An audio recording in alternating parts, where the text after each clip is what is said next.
The diner smelled like burnt coffee and desperation.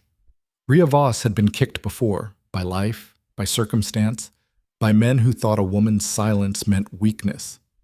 But when Damon Crow's boot connected with her ribs that night, something inside her didn't break. It woke up. What happened next would turn a forgotten highway stop into a graveyard, and a nameless waitress into the most dangerous woman on the frontier. This is her story, raw, brutal, and unforgiving. If you want to see how a nobody becomes the one everyone fears, stay until the end. Drop a like, tell us what city you're watching from, and let's begin. The rain hammered Route 44 like it had a personal vendetta. Out here, 200 miles from anything resembling civilization, the storm didn't just fall, it attacked. It turned the cracked asphalt into rivers, the desert scrub into black silhouettes that clawed at the wind, and the few structures still standing into islands of desperate light. The Crossroads Diner sat at the junction of nowhere and nothing, a squat rectangle of peeling paint and neon that buzzed even when half the letters were dead. The sign out front read CRSSRODS in flickering blue, the missing letters long since claimed by wind or apathy. Inside, the air was thick with grease, cigarette smoke that had soaked into the walls decades ago, and the particular tension that came from putting predators and prey in the same room. Ria Voss moved between tables like a ghost. That was intentional. 6 months working here had taught her the rhythm, how to be present enough to do her job but invisible enough to avoid attention. She was 27, but looked older under the harsh fluorescent lights, her dark hair pulled back in a bun that had given up any pretense of neatness hours ago. Her uniform? A faded blue dress with Mabel stitched on the pocket, not her name, just whoever worked this shift, hung loose on a frame that was lean in the way that came from missing meals, not Jim's. She'd learned to move without sound, to make eye contact only when absolutely necessary, to read a room the way sailors read storms. Tonight, the room was bad. 7 men occupied the corner booths, spreading out like they owned the place. They did, in every way that mattered. The Crow Pack controlled this stretch of territory with the same casual brutality they applied to everything else, absolute and unquestioned. Out here, beyond the reach of federal jurisdiction and deep in what the maps called disputed frontier, pack law was the only law. Ria had seen their type before, had run from their type before. The leader sat in the center booth, boots up on the table, chair tilted back in a display of arrogant comfort. Damon Crow was 24 and had never been told no in his life. It showed in every line of his body, the casual sprawl, the smirk that never quite left his face, the way his eyes tracked movement like a cat watching birds. He was handsome in the way that dangerous things often are, all sharp edges and predatory grace, dark hair swept back from a face that would have looked at home on old European nobility, if not for the cruelty in his smile. "Hey, waitress!" He didn't raise his voice. Didn't have to. The diner went quiet. Ria finished wiping down the counter before turning. Small delay. Enough to be noticed, but not enough to be open defiance. "Another round? You deaf?" One of his men leaned forward, a bull-necked enforcer named Garrett, whose idea of subtlety was breaking 3 fingers instead of 5. "He asked you a question." "I asked if you wanted another round," Ria repeated, her voice flat, carrying the pot of coffee toward their table because standing still would be worse. Damon's smirk widened. "Look at this. She's got a mouth after all." He glanced at his men, performing for them. 6 months you've been here, and I don't think I've heard you string together more than 3 words. What's wrong, sweetheart? We not good enough for conversation?" The diner held maybe 15 people tonight, most of them tucked into far corners, pretending very hard not to exist. Mac, the owner, had disappeared into the kitchen the moment the Crow crew walked in. The only other employee, a kid named Jesse, who washed dishes, was probably hiding in the freezer. Ria poured coffee into cups that didn't need refilling, buying time, calculating distances. The door was 30 feet away. Her car, a rusted Civic that barely ran, was in the back lot. Her apartment, such as it was, sat above a shuttered garage 2 miles down the highway. None of it mattered. You didn't run from a crow, not unless you wanted to find out how fast they could catch you. "Just tired," she said. "Long shift. Tired." Damon tasted the word like it was funny. "You hear that? She's tired." He swung his feet off the table, sitting up straight now, and something in the movement made Ria's spine go rigid. You know what I think? I think you're stuck up. I think you walk around here like you're better than everyone else, with your quiet little act and you're just passing through bullshit. I'm not. You know what we do to people who don't show proper respect? Damon stood, 6'2", maybe 190, moving with the loose-limbed confidence of someone who'd never lost a fight that mattered. We teach them manners. Ria set the coffee pot down carefully on the nearest table. Her hands didn't shake. That surprised her. 6 months of practice, maybe. 6 months of swallowing fear and rage in equal measure. I apologize if I've been disrespectful, she said, and meant none of it. Wasn't my intention. Your intention, Damon laughed, sharp and humorless. You think I care about your intention? He was close now, near enough that she could smell the bourbon on his breath, the expensive cologne that couldn't quite cover the underlying musk of someone who'd never had to worry about consequences. You know who I am? Yes. Say it. The diner was a tomb. Somewhere in the kitchen, a timer went off and no one moved to stop it. Damon Crow, Ria said. Heir to the Crow Pack. Victor Crow's son. Damn right. He smiled, teeth very white in the fluorescent glare. Which means when I walk into this shithole, you smile. You ask how my day was. You bend over backward to make sure I'm happy. You understand? Ria said nothing. I asked if you understand. I understand. You understand what? She could feel it building, the trap he was setting, the humiliation he was choreographing for his men's entertainment. This was what they did. The crows and packs liked them. They didn't just dominate, they made you participate in your own degradation. I understand, sir, she said, and the word tasted like ash. Damon's smile slipped. See, that's the problem right there. You say the words, but I can hear the attitude. It's in your voice, like you think you're doing me a favor. He turned to his men. You guys hear it? A chorus of agreement, eager to please, hungry for the violence they could smell coming. Here's what's going to happen, Damon said, turning back to Ria. You're going to get on your knees, right here, and you're going to apologize properly, for the attitude, for thinking you're special, for wasting my fucking time. The timer in the kitchen kept beeping. Ria's heart hammered against her ribs, but her breathing stayed even, slow, controlled. No, she said. The word dropped into the silence like a stone into still water.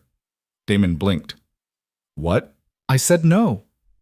Ria met his eyes directly for the first time and saw his surprise give way to something darker. I've apologized. I've acknowledged who you are, but I'm not getting on my knees, not for you, not for anyone.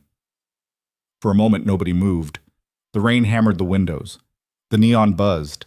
Somewhere distant, thunder rolled across the desert. Then Damon lunged. He was fast, genuinely fast, with the enhanced reflexes that came from his bloodline. His hand caught her shoulder, fingers digging in hard enough to bruise, spinning her around. His other hand went to the back of her neck, forcing her down toward the floor.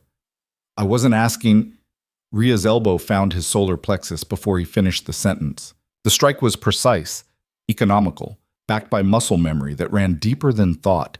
Damon's breath left him in a shocked wheeze. His grip loosened. She spun inside his reach, her palm catching his chin and snapping his head back, then swept his legs out from under him with a move that would have looked beautiful in a dojo and looked brutal on a diner floor.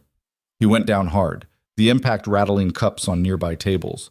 The entire room froze. Garrett was the first to recover, launching himself at Ria with a roar that was more surprise than strategy. She sidestepped, caught his wrist, used his momentum to redirect him face first into the booth, where Damon had been sitting. The wood splintered. Garrett didn't get up. Two more came at her together, better trained, moving to flank. Ria grabbed the coffee pot she'd set down and swung it in a tight arc that caught the first man across the temple. Hot coffee and blood splattered. The second man hesitated. Fatal mistake. Her foot found his knee with a crack that made several patrons gasp. He folded. The remaining three enforcers had drawn weapons now. Knives, a collapsible baton, one handgun that looked like it had been poorly maintained. They spread out, circling, professional now that the shock had worn off. "Who the fuck are you?" one of them breathed. Ria didn't answer. She was breathing hard now, the adrenaline singing through her veins like electricity, And somewhere in the back of her mind, a door she'd kept carefully locked was rattling on its hinges. Not yet, she told herself. Not here. Control it. Damon was getting to his feet, wiping blood from his split lip, his eyes wild with humiliation and rage. Kill her, he spat. I don't care who she is. I want her dead. The gunman raised his weapon. Rhea moved. She was closer than he'd calculated, inside the weapon's effective range before he could properly aim. Her hand struck his wrist, forcing the barrel up and away. The gun discharged, deafeningly loud in the enclosed space, the bullet punching through the ceiling and into the rain-soaked night. She twisted, broke his grip, had the weapon in her own hands and trained on the remaining men before any of them could process what had happened. Back up, she said quietly. They did, hands raised, eyes wide. Rhea's finger rested on the trigger, and for one terrible second, she wanted to pull it. Wanted to end this the way she'd been trained to end threats, completely, permanently, with the kind of ruthless efficiency that left no room for second chances. But that was the old her, the her she'd buried, the her she'd driven 2,000 miles and changed 3 names to escape. She lowered the gun slowly, ejected the magazine, cleared the chamber, and set both pieces on the counter with deliberate care. Leave, she said. You have no idea what you've done, Damon hissed. Blood ran from his nose, staining his expensive shirt. Do you know who my father is? Do you have any conception? Victor Crow, alpha of the Crow Pack, controls 6 territories and has a reputation for creative brutality. Rhea's voice was steady. I know exactly who he is, and I know he didn't raise a son stupid enough to die in a highway diner over wounded pride. Damon's face went purple.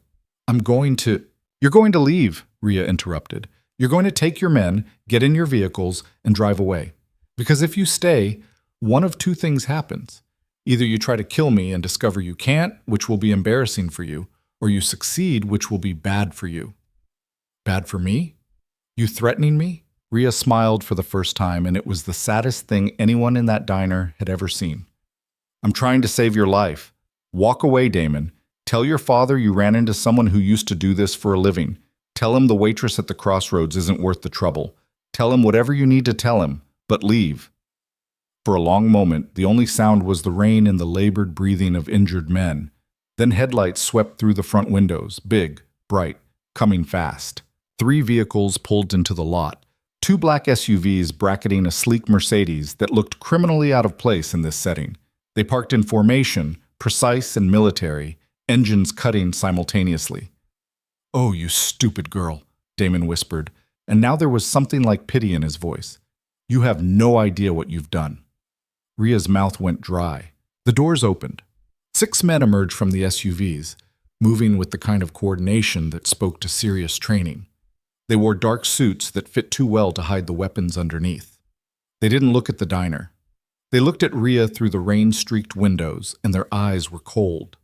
Then the Mercedes door opened, and Victor Crow stepped out into the storm. He was 52 and looked like God had designed the template for dangerous men and then used him as the final draft.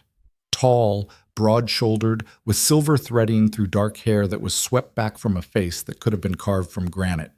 He wore a charcoal suit that probably cost more than Rhea made in a year, and it somehow didn't look ridiculous despite the setting. Authority hung around him like a cloak. He didn't hurry. Walked through the rain like it wouldn't dare touch him, his men falling into formation behind him, and pushed through the diner's front door with the casual confidence of someone who'd never been denied entry anywhere. The air in the room changed, became heavier, harder to breathe. Victor's gaze swept the scene, his son bleeding, his men scattered and injured, Rhea standing in the center of the wreckage with her hands at her sides and her chin up. Damon, he said. His voice was quiet. That made it worse. Explain. Damon started talking, words tumbling over themselves, spinning a story that was maybe 40% truth and 60% justification. Victor listened without expression, his eyes never leaving Rhea. When Damon finished, Victor was silent for a long moment. You initiated physical contact, he said finally. She disrespected. I asked a simple question. Did you put your hands on her first? Damon's jaw clenched. Yes. And she defended herself. She defended herself. Victor stepped forward, and Rhea felt every muscle in her body lock down. He moved like water, like smoke, with the unconscious grace that came from absolute mastery of violence. Tell me, son, when you grabbed a woman who was doing her job in a public establishment and attempted to force her to the ground, what precisely did you think would happen? I thought she'd submit, Damon said through gritted teeth, like everyone else. Clearly, Victor observed, you thought wrong. He was 10 feet away now. 8, 6. Ria's hands started to shake, not from fear, from something else. Something that recognized what was standing in front of her, that knew on a fundamental level that this was not a fight she could win. Victor stopped 5 feet away, studying her with the intensity of a scientist examining an interesting specimen. What's your name? He asked. Ria Voss? Your real name. She hesitated. That is my real name. Is it? Not a question. His eyes, pale gray, like winter ice, tracked over her face, her stance, the way she was breathing. Where'd you learn to fight like that? Here and there? Marines, MMA, private security? Does it matter? A ghost of a smile touched his mouth. You put down 4 of my men in under 30 seconds. 1 of them has a concussion. 2 have broken bones. That's not bar fight training. That's military or professional. So I'll ask one more time, and I'd suggest you answer honestly. Where did you learn? Ria met his eyes. I used to work for people who needed problems solved quietly. I was good at it. Then I stopped. End of story. Nobody just stops being good at violence. I did. Victor tilted his head slightly. And you came here, to the middle of nowhere, working graveyard shifts at a truck stop diner. Why? Because nobody asks questions here, usually. That almost smile again. You know who I am. Everyone knows who you are. Then you know I cannot let this go. He gestured at his injured men. You understand that, yes? My son walks into a diner and gets beaten by a waitress. Word of that spreads. It makes me look weak. Makes the pack look weak. Out here, looking weak gets you killed. Ria said nothing. But, Victor continued, I'm also pragmatic. You didn't start this. My idiot son did. He shot Damon a look that could have flash frozen water. You defended yourself with remarkable skill and, I notice, considerable restraint. You could have killed him. Probably should have, tactically speaking. But you didn't. Didn't seem worth the trouble. Victor laughed. Actually laughed. A short bark of genuine amusement. No, I imagine it didn't. The laughter died. Here's my problem, Ms. Voss. I need to make an example. I need to demonstrate that actions have consequences. But I'm also short on competent people, and you just proved you're exceptionally competent. I'm not interested in working for you. I haven't offered yet. Doesn't matter. Whatever you're thinking, the answer is no. Victor's expression didn't change, but something shifted in the air, a sudden pressure, like the atmospheric drop before a tornado. Let me be very clear, he said softly. This isn't a negotiation. You have 3 options.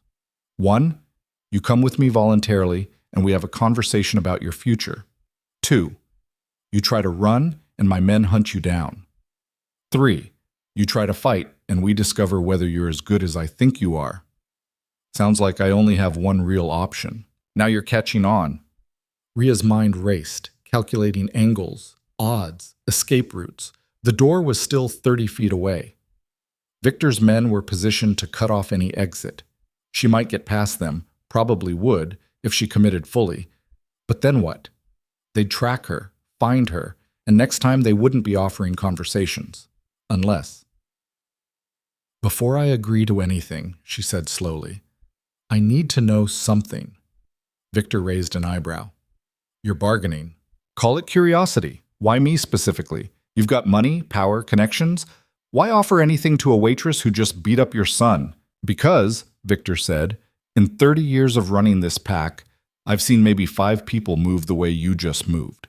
4 of them are dead. The 5th runs security for the European coalition. You're fast, trained, and disciplined enough to stop short of lethal force when most people in your position would have panicked and killed. That combination is rare. Useful. I'm not a soldier anymore, and yet you fight like one. He stepped closer, near enough now that she could see the faint scars on his knuckles, the way his eyes cataloged every micro-expression on her face. Who were you, Ria Voss, Before you came here to hide. The door rattled on its hinges again. The thing she kept locked down, buried, drowned in routine and anonymity. Don't, she told herself, don't give him anything. But Victor was watching her with the same intensity a predator watched prey, and she knew, absolutely knew, that he'd already guessed more than she wanted him to know. I was nobody, she said finally, and I'd like to stay that way. Too late for that. Victor turned, addressing his men. Secure the perimeter. Damon, get yourself cleaned up. You look pathetic. Back to Rhea. You're coming with me. And if I refuse, then we'll have an unfortunate incident. The diner will burn, electrical fire, tragic, but not uncommon. Anyone inside at the time, he shrugged. Collateral damage. Rhea felt her blood turn to ice. You'd kill everyone here just to make a point? I'd kill everyone on this highway to protect my pack's reputation. That's what being alpha means. Unpleasant choices in service of the greater whole. He held her gaze. But it doesn't have to go that way. Come voluntarily. Talk to me. If you convince me you're not a threat, I'll let you go. You have my word. Your word means nothing to me. Then you're smarter than you look. Victor smiled, and it was the coldest thing Rhea had ever seen. But it's still the best offer you're going to get tonight. The rain hammered harder. Thunder shook the windows. In the kitchen, that damn timer finally stopped beeping. Rhea looked around the diner, at the terrified patrons pressed into corners, at Mac peeking through the kitchen window, at Jesse probably still hiding in the freezer. None of them had asked for this. None of them deserved to die because she'd fought back. She looked at Victor Crow, at the absolute certainty in his eyes, and knew he meant every word. One conversation, she said. Then you let me go. One conversation, Victor agreed. Then we'll see. It wasn't a promise. Wasn't even really an agreement. But it was all she was going to get.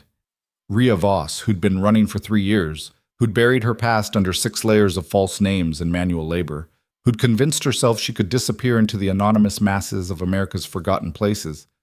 She walked toward the door, toward the storm, toward whatever Victor Crow had planned, and as she stepped out into the rain, surrounded by armed men and the weight of terrible choices, one thought echoed through her mind. This is how it starts. This is how they find you. This is how everything you've buried comes clawing back up. The Mercedes door opened. Victor gestured for her to get in. Rhea climbed into the vehicle that would carry her away from the last shred of normal life she had left, and the door closed behind her with a sound like a coffin lid sealing shut. The Mercedes smelled like leather and power. Rhea sat rigid in the back seat, Victor Crow to her left, one of his enforcers, a stone-faced woman named Kara, to her right. The privacy partition was up, sealing them off from the driver. Rain drummed against the windows as they pulled onto the highway, the diner's neon shrinking to a distant blur in the rear view. Victor hadn't spoken since they'd gotten in. He sat with the stillness of someone completely comfortable with silence, his hands folded in his lap, watching the storm with apparent interest.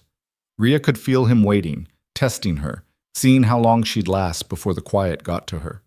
She lasted longer than he expected. You're disciplined, he said finally, maybe 15 minutes into the drive. Most people start talking after 5 minutes. Nervous energy. I'm not nervous. No. You're terrified, but you're controlling it. He turned to look at her directly. That's better than not being scared at all. Fear keeps you sharp. Stupid people aren't afraid. Where are we going? My territory, about 40 miles northeast. We have a compound there. Secure, defensible, well-staffed. You'll be comfortable. Comfortable sounded like a polite word for imprisoned. And after our conversation? That depends entirely on what you tell me. Victor's tone was conversational, almost pleasant. I'm a reasonable man, Ms. Voss. Contrary to what you may have heard, I don't kill people for sport. But I do protect what's mine with absolute commitment. If you're a threat to my pack, we'll have a problem. If you're not, we won't. I'm a waitress. You're a lot of things. Waitress is just the current disguise. He shifted slightly, and Rhea became hyper-aware of how close he was, how easily he could move if he wanted to. I had someone run your name while we were driving over. Rhea Voss? Social security number connects to a birth certificate from Phoenix, Arizona, 27 years ago. Parents deceased, no siblings, clean credit history. Worked 6 jobs in the last 3 years, all service industry, all short term. No criminal record. No military service. Nothing remarkable whatsoever. Bushiki mo ochmatrochashit. Ria said nothing. It's a very good cover identity, Victor continued. Professional grade, the kind that costs serious money or requires serious connections, which means the real you, whoever that is, had resources, training, access to people who know how to disappear someone properly. Maybe I just value my privacy. People who value privacy don't learn to disarm trained fighters in under a second. He leaned back, his gaze never leaving her face. You want to know what I think? I think you were military, special operations maybe, or intelligence. Something classified enough that your real service record is buried. You did something, saw something, learned something that made you run. And you've been running ever since. He was close, too close. Ria kept her expression neutral. Think whatever you want. Or, Victor said, and his voice dropped lower, you're something else entirely, something rarer.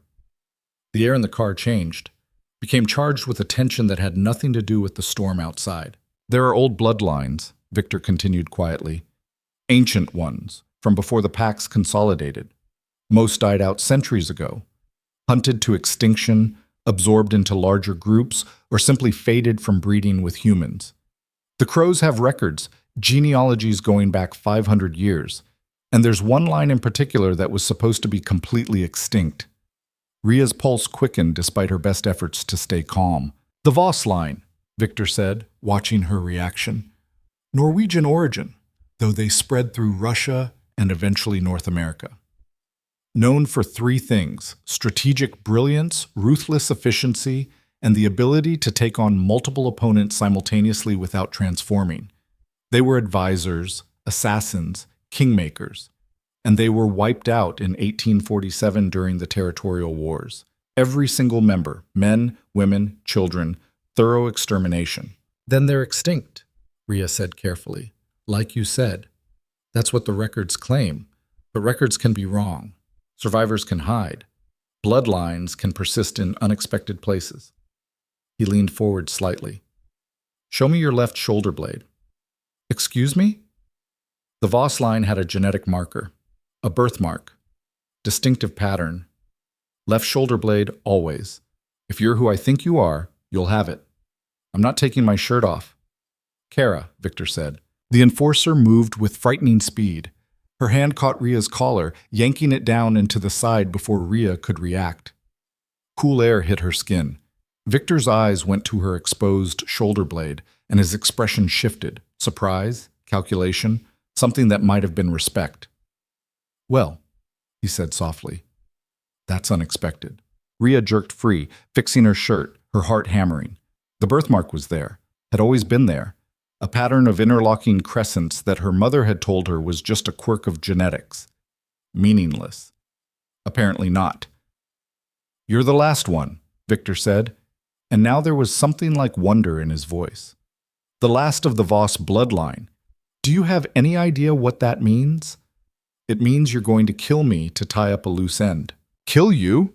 Victor laughed, genuinely amused.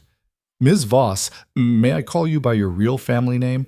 I have no intention of killing you. You're far too valuable for that. I'm not interested in being valuable to you. You think you have a choice? The amusement vanished. You stopped having choices the moment you walked into that diner. The moment my idiot son decided to pick a fight with a woman whose ancestors were legendary warrior strategists. The moment you revealed skills that no civilian should possess. He leaned back again, steepling his fingers. Here's what's going to happen. You're going to come to my compound.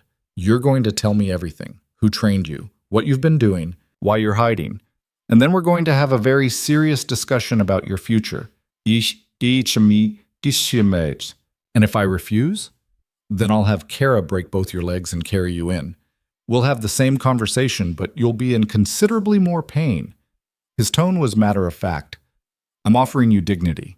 I'd suggest you take it. The compound appeared through the rain like something out of a nightmare fever dream. High walls topped with razor wire, guard towers at each corner, heavy gates that rolled open at their approach. Beyond the walls, Ria could see buildings arranged in military precision. Barracks, training facilities, what looked like an armory, and at the center, a massive main house built from stone and steel. "Welcome to Crow's Hold," Victor said as they passed through the gates. "Population 243. We're self-sufficient here. Generators, wells, food stores for 6 months. This isn't just a pack headquarters. It's a fortress." Rhea counted exits, sight lines, guard positions. All automatic, the kind of tactical assessment that had been drilled into her until it became reflex. "You won't find a way out," Victor observed, reading her body language. "We've had 3 escape attempts in the last decade. All failed. 2 ended with the escapees dead. 1 ended with them begging to come back. Sounds like a wonderful place." "It's a necessary place. Out here, strength is the only currency that matters. The weak don't last. The strong build empires." He gestured toward the main house as the car pulled up. "You're about to meet the empire." The front doors opened and people emerged, dozens of them, forming a reception line despite the rain. They were all ages, all sizes, but they shared a common quality: predatory alertness. These weren't civilians playing at violence. They were weapons that happened to be shaped like people. Victor stepped out first. The assembled pack members bowed their heads in unison, not submission exactly, but acknowledgement of hierarchy. He moved through them with casual authority, and they parted like water. Rhea followed, acutely aware of every eye tracking her movement, every subtle shift in posture as pack members assessed the stranger in their midst. "Is that her?" someone murmured. "The one who took down Damon?" "She doesn't look like much." Neither did a viper before it struck. Victor led her into the main house, through an entrance hall that was all stone and dark wood, up a curved staircase, down a hallway lined with portraits of hard-faced men and women who all shared variations of Victor's granite features. They stopped at a heavy oak door. "My office," Victor said, pushing it open. "After you." The room beyond was larger than Rhea's entire apartment had been. Floor-to-ceiling windows looked out over the compound. One wall was nothing but books, leather-bound, old, the kind of collection that spoke to generations of accumulated knowledge. The desk was massive, carved from a single piece of wood that must have come from a tree older than the country itself. Victor closed the door, locked it. "Sit," he said, gesturing to a chair positioned in front of the desk. Rhea remained standing. Victor sighed. "You're exhausting. You know that? Every single thing is a battle with you. You kidnapped me. I'm not inclined to be cooperative." "Fair point." He moved to a cabinet, poured 2 glasses of something amber from a crystal decanter, offered one to Rhea. "Bourbon. 30 years old. Costs more than most people make in a month." "I don't drink." "Tonight you do. Consider it medicinal." When she didn't take it, he set it on the desk within reach. "You're going to need it for this conversation." He settled into the chair behind the desk, took a slow sip, and studied her over the rim of the glass. "Tell me about your parents," he said. "They're dead, like your file said." "How did they die?"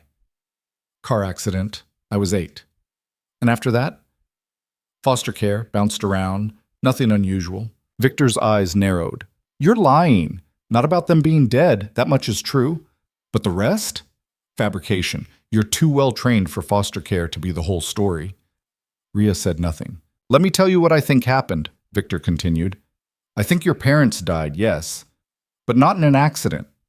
I think they were killed, assassinated, most likely, because someone discovered what they were, the last breeding pair of the Voss bloodline. And you survived because you were young enough to hide, to disappear into the system before whoever killed them could track you down." "That's a lot of speculation." "Then correct me. Tell me I'm wrong." The rain hammered against the windows. Rhea's hands were shaking again, very slightly. She folded her arms to hide it. "I don't remember much about that night," she said finally. "I was 8. We were living in Montana, remote cabin, miles from anyone. Men came. I remember my mother telling me to run, to hide in the woods. I remember gunfire. When I came back the next morning, they were both dead. House was burned. Authorities called it a home invasion. But you knew better. I knew the men who came weren't thieves. They moved like soldiers. They were looking for something specific." "They were looking for you," Victor said. "And when they didn't find you, they probably assumed you died in the woods. Child exposure, animal attack, whatever. They reported back that the job was done." He took another sip.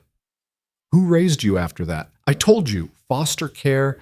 "Until you were old enough to be recruited," 16? 17? Victor leaned forward. Let me guess. Military scholarship. Someone recognized your potential, your physical capabilities. Maybe a recruiter who specialized in finding kids with unusual backgrounds. You went through basic, excelled beyond all expectations, got flagged for special operations. Rhea felt the walls closing in. He was dismantling her cover with surgical precision, each guess closer to the truth than the last. I did 3 tours, she said quietly. Iraq, Afghanistan, Syria. Specialized in asset recovery and hostile extraction. When my enlistment was up, I was offered private contracts. Better pay, fewer rules. I took them. And I was good at it. Very good. For 5 years, I worked for people who needed problems solved quietly. I went places governments wouldn't acknowledge, did things that never made it into reports. I was efficient, thorough, and expensive.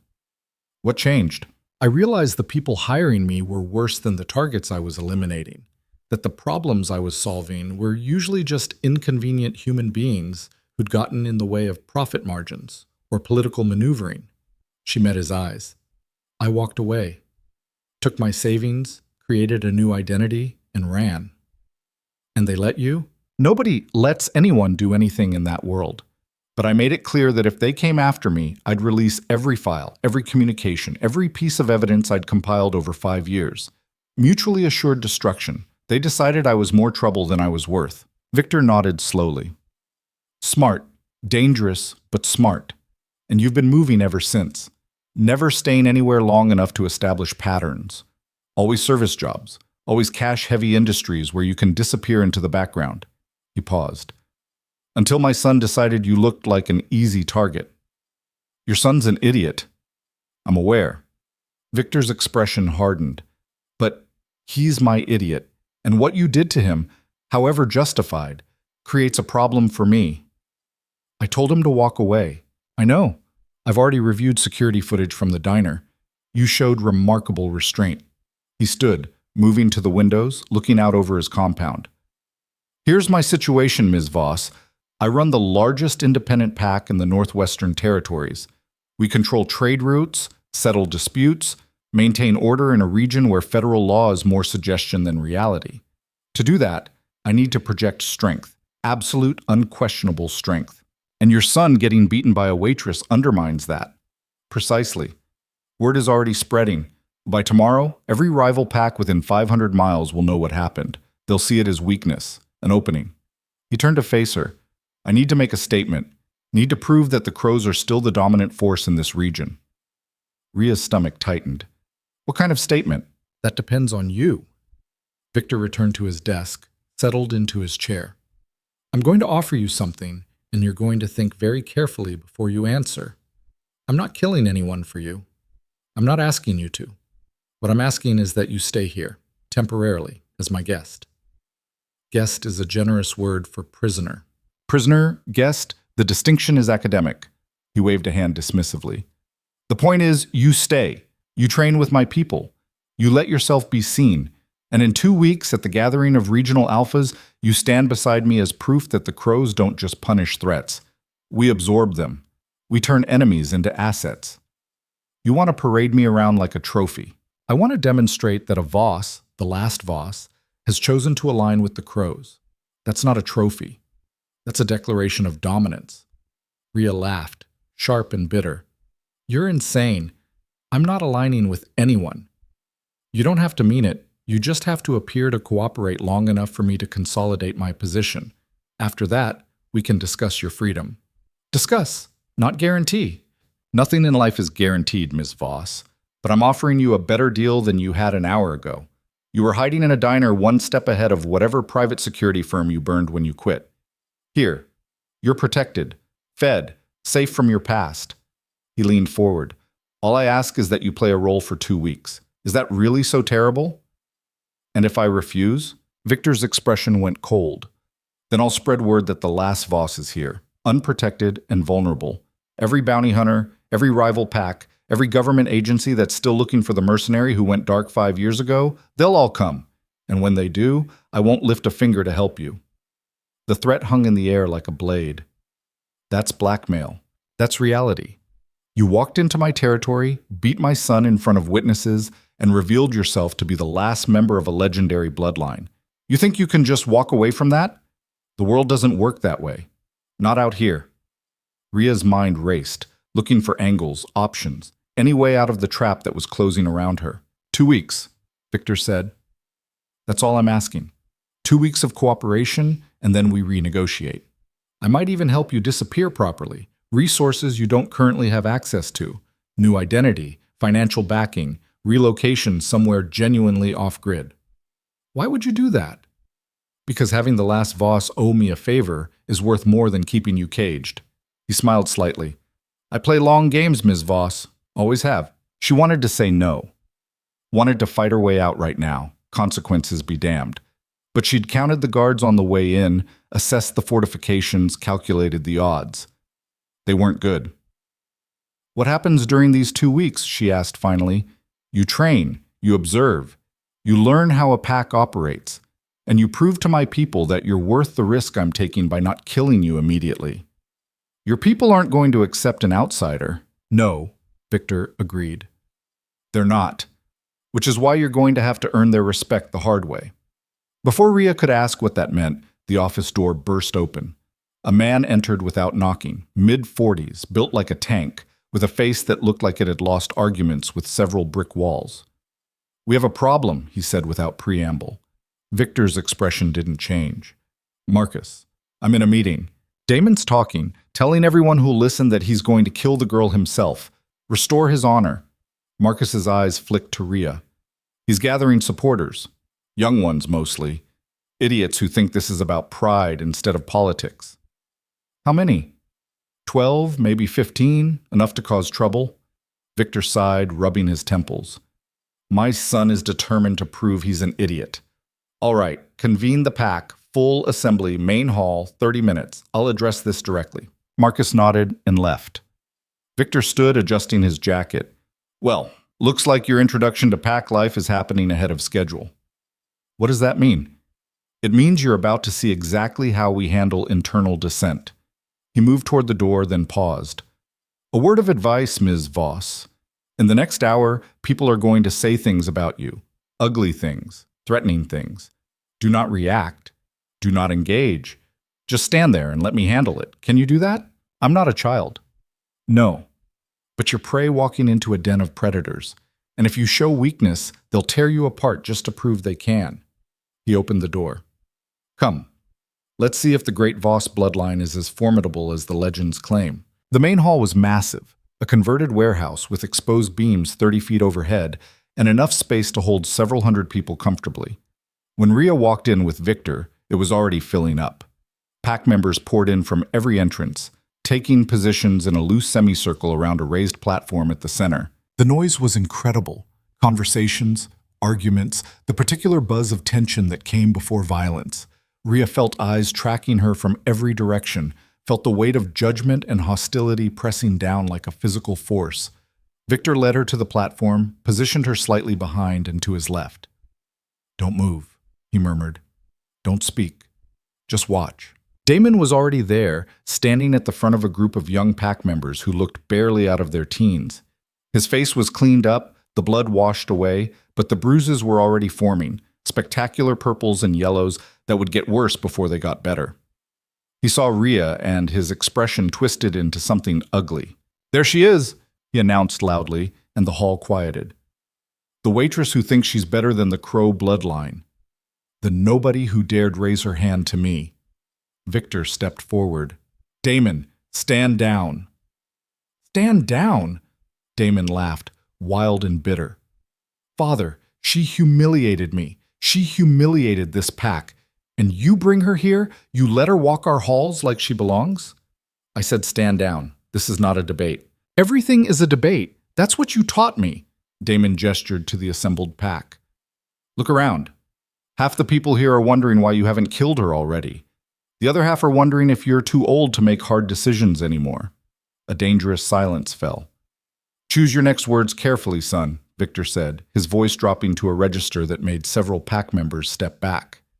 You're close to a line you don't want to cross. Or what? You'll discipline me? Teach me a lesson? Damon spread his arms wide. I challenge her, right here, right now. She thinks she's so tough. Let her prove it. Fight me fairly. No weapons, no tricks. Let the pack see what she's really made of. The answer is no. I'm not asking your permission, Damon shouted. This is pack law. Challenge rights. She spilled crow blood. Mine. That gives me the right to demand satisfaction. Murmurs rippled through the crowd. Several pack members nodded. Victor's jaw tightened. You were the aggressor. She defended herself. There's no basis. She's not pack. She doesn't get pack protections. Damon locked eyes with Rhea. What's wrong, Waitress? Scared to face me when Daddy isn't around to protect you? Rhea had stayed quiet like Victor asked, had stood there absorbing the hostility, the jeers, the whispered threats. But something in Damon's sneer, in the way he tried to hide his fear behind bravado, reminded her of every entitled coward she'd ever met. I accept, she said. Victor's head whipped around. No, absolutely not. You said I needed to earn their respect. Rhea stepped forward, moving past Victor to the front of the platform. Can't do that hiding behind you. This is different. This is me taking care of a problem you created by raising an idiot. She looked at Damon. No weapons, no interference, first to yield or first unconscious. Those your terms? Damon's grin was vicious. Works for me. Then let's get this over with, Rhea said, and jumped down from the platform into the open space the pack had cleared. Victor grabbed her arm. He'll try to kill you. I know. He's enhanced. Stronger than human, faster than you've seen. This isn't the diner. This is his home territory, with his pack watching. He won't hold back. Good, Rhea said. Neither will I. She pulled free and walked to the center of the cleared space. The pack formed a tight circle around them, pressing close, hungry for violence. Someone started a slow clap that built until it sounded like thunder. Damon stripped off his shirt, showing off muscle and the kind of physique that came from genetic advantages and unlimited training time. He rolled his shoulders, cracked his neck, and smiled. I'm going to enjoy this, he said. Rhea said nothing, just settled into a stance that was deceptively casual, weight balanced, hands loose, eyes tracking his center mass rather than his face. Someone shouted, "Begin!" and Damon launched himself forward with speed that would have seemed superhuman to anyone who hadn't been trained to fight enhanced opponents. Rhea sidestepped, her movement minimal and precise. Damon's punch cut air where her head had been. She didn't counter, just created distance, let him overextend. He recovered fast, spinning with a back fist that she ducked. This time she struck back, a short, sharp jab to his floating rib that made him grunt and retreat half a step. Lucky shot, he growled. If you say so. He came again faster, a combination that would have taken down most opponents. Rhea blocked, deflected, absorbed what she couldn't avoid. He was strong. She felt that in the impact that jarred her forearms, but he was also angry, fighting with emotion instead of discipline.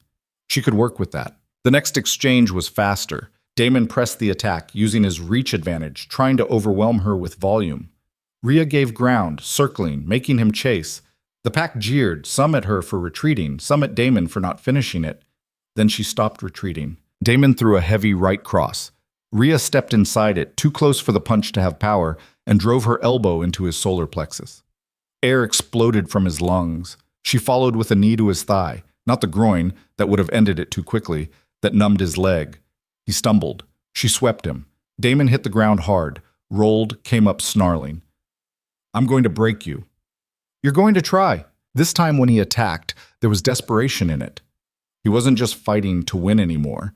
He was fighting to avoid the humiliation of losing twice. Every punch carried the weight of his pride, his fear, his need to prove something to the watching pack. Rhea dismantled him piece by piece, a strike to his lead knee that made him limp, an elbow to his jaw that split his lip again, a sweep that put him down. He got up. She put him down again. The pack had gone silent. Stay down, Rhea said quietly. Damon's eyes were wild, unfocused. Blood ran from his nose, his mouth, but he got up anyway, swaying, fists raised in something that might have been a fighting stance if his body was obeying his commands. I yield, Victor called from the platform. On his behalf, No, Damon spat blood. I don't yield. I don't. Rhea hit him once more, precise strike to the temple, calculated force, enough to shut down consciousness without causing permanent damage. Damon dropped like a puppet with cut strings. The hall was absolutely silent. Rhea stood over him, breathing hard, and looked up at the assembled pack. "Anyone else?" she asked. No one moved. Victor stepped down from the platform, walked to where his son lay unconscious, and looked at Rhea with an expression she couldn't quite read. "That," he said clearly so everyone could hear, "is what Voss blood looks like. That is why they were legends, and that is why she's under my protection." He turned to address the pack. "Anyone who has a problem with her presence here can take it up with me directly. Otherwise, she's a guest in this house and will be treated with the respect that entails. Are we clear?" A chorus of acknowledgement, grudging but genuine. Victor looked back at Rhea. "Come. We need to talk. Now." She followed him out of the hall, away from the silent pack, away from Damon's crumpled form. They walked in silence until they reached his office.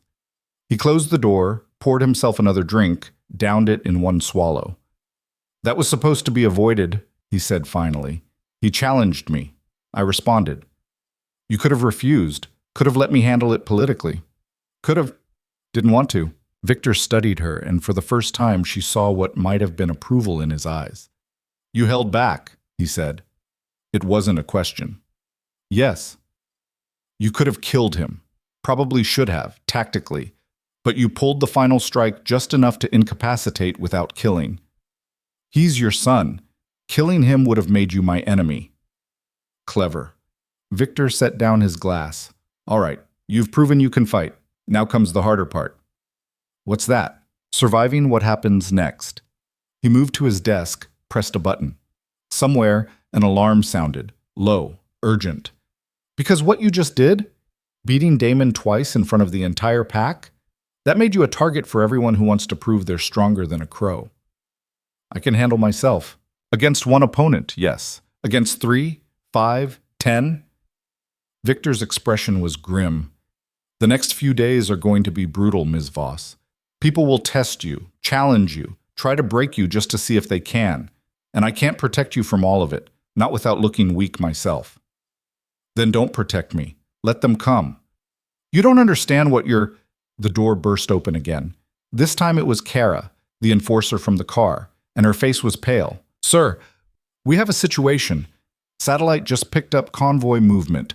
3 vehicles, military grade, heading this direction from the south." Victor's entire demeanor changed. "Who?" "Unknown, but they're armed, heavy weapons, and they're not stopping for anything." Victor cursed, vicious and creative. He looked at Rhea. "Congratulations," he said. "Your past just caught up with you, and it brought friends." The compound exploded into controlled chaos. Alarms wailed through the corridors as pack members flooded toward defensive positions they'd drilled for but never expected to use. Rhea watched through Victor's office window as the courtyard transformed. Civilians disappearing into reinforced shelters, armed enforcers taking positions along the walls, heavy weapons being wheeled out of storage. "How long until they arrive?" Victor asked, his phone already pressed to his ear. 15 minutes, maybe less," Kara said. "They're not trying to hide, driving straight down the main access road like they own it." Victor barked orders into the phone, coordinating defensive positions, calling in perimeter patrols. He moved with the efficiency of someone who'd done this before, every word precise, every command given without hesitation. When he hung up, his eyes found Rhea. "Who are they?" "I don't know." "Don't lie to me. Not now." "I'm not lying." Rhea's mind raced through possibilities, old contracts, buried enemies. "I burned bridges when I left, but I also made sure everyone knew the cost of coming after me. Whoever this is, they're either stupid or desperate, or well-funded enough not to care." Victor moved to a wall panel, pressed his palm against it. The panel slid aside, revealing an armory that made Rhea's breath catch. Assault rifles, tactical gear, enough firepower to outfit a small army. "You know how to use these?" "Yes." "Then arm yourself. Whatever's coming, it's not here for a conversation." Rhea selected a rifle. Heckler & Koch, well-maintained, familiar weight. Checked the action, loaded a magazine, grabbed 3 more. Victor was doing the same, strapping on body armor with practiced movements. "You could hide," he said. Lock yourself in the panic room until this is over." "That what you'd do?" "I'm not the one they're hunting. You don't know that." Rhea met his eyes. "This could be about you." Rival pack, old grudge, someone looking to take your territory while you're dealing with internal problems. Convenient timing, if that's true. Yeah, too convenient. The implications hung between them. Victor's jaw tightened. If someone in my pack sold us out, worry about that later. Right now we need to survive. Rhea chambered around. Where do you need me? Victor looked at her for a long moment, calculating, weighing risks. East wall. It's our weak point. Older construction, fewer sight lines. Marcus is commanding that sector, but he's spread thin. He handed her a radio. Channel 3. Don't do anything stupid. Define stupid. Dying. I didn't go through the trouble of claiming you as pack just to have you get killed in the first firefight. I'm not pack. You were as of 5 minutes ago. Victor's tone left no room for argument. I just announced it to everyone who matters, which means if you die, it reflects on me. So don't. Before Rhea could respond, an explosion rocked the compound. The windows rattled. Someone screamed in the courtyard below. They're early, Kara said, her face pale. That was the south gate. They just blew right through it. Victor's radio erupted with panicked voices. Contact reports, requests for reinforcement, the sound of automatic weapons fire crackling through the speakers. All units, defensive positions now, Victor commanded. Do not engage unless fired upon. I want identification before we commit. Another explosion cut him off. Forget that. Free fire authorization. Take them down. Rhea was already moving, rifle up, heading for the door. Victor caught her arm. East wall, don't forget. I won't. She ran. The compound had become a war zone in the span of minutes. Smoke poured from the south gate, flames licking up the guard tower. Pack members fired from cover, controlled bursts answered by sustained automatic fire that chewed through stone and wood alike. Rhea counted muzzle flashes, at least a dozen attackers, professional spacing, advancing under covering fire. These weren't random mercenaries, this was a coordinated assault. She sprinted across the courtyard, staying low, using smoke for cover. Bullets snapped past her head, close enough to feel the displacement. Someone ahead of her took a round and went down hard. Rhea didn't stop, couldn't stop. The east wall was 100 yards away, and every second counted. Marcus met her at the wall's base, blood running from a cut above his eye, his radio smashed. You're the Voss girl? Rhea. What's the situation? Bad and getting worse. They hit the south gate with shaped charges, drove right through. Now they're pushing north and east, trying to encircle the main house. He gestured up the wall. We've got 6 shooters up there, but no heavy weapons. If they bring up those vehicles, we're finished. Then we don't let them bring up the vehicles. Rhea scanned the wall, spotted a ladder. How good are your people? Good enough to still be alive. That'll have to do. She started climbing. Get everyone focused on the vehicles, tires, engine blocks, driver compartments. Stop the mobility, stop the advance. And if that doesn't work, then we improvise. The top of the wall was a nightmare of noise and violence. Pack members fired from positions behind the parapet, brass casings littering the walkway, the air thick with cordite and fear. Rhea took a position between 2 shooters, brought her rifle up, and began acquiring targets. The first vehicle was a modified Humvee, armored plates welded to the sides, a machine gun mounted on top. The gunner was laying down suppressive fire, forcing the defenders to keep their heads down. Rhea waited for him to pause to reload, then put 2 rounds through the weapon's belt feed.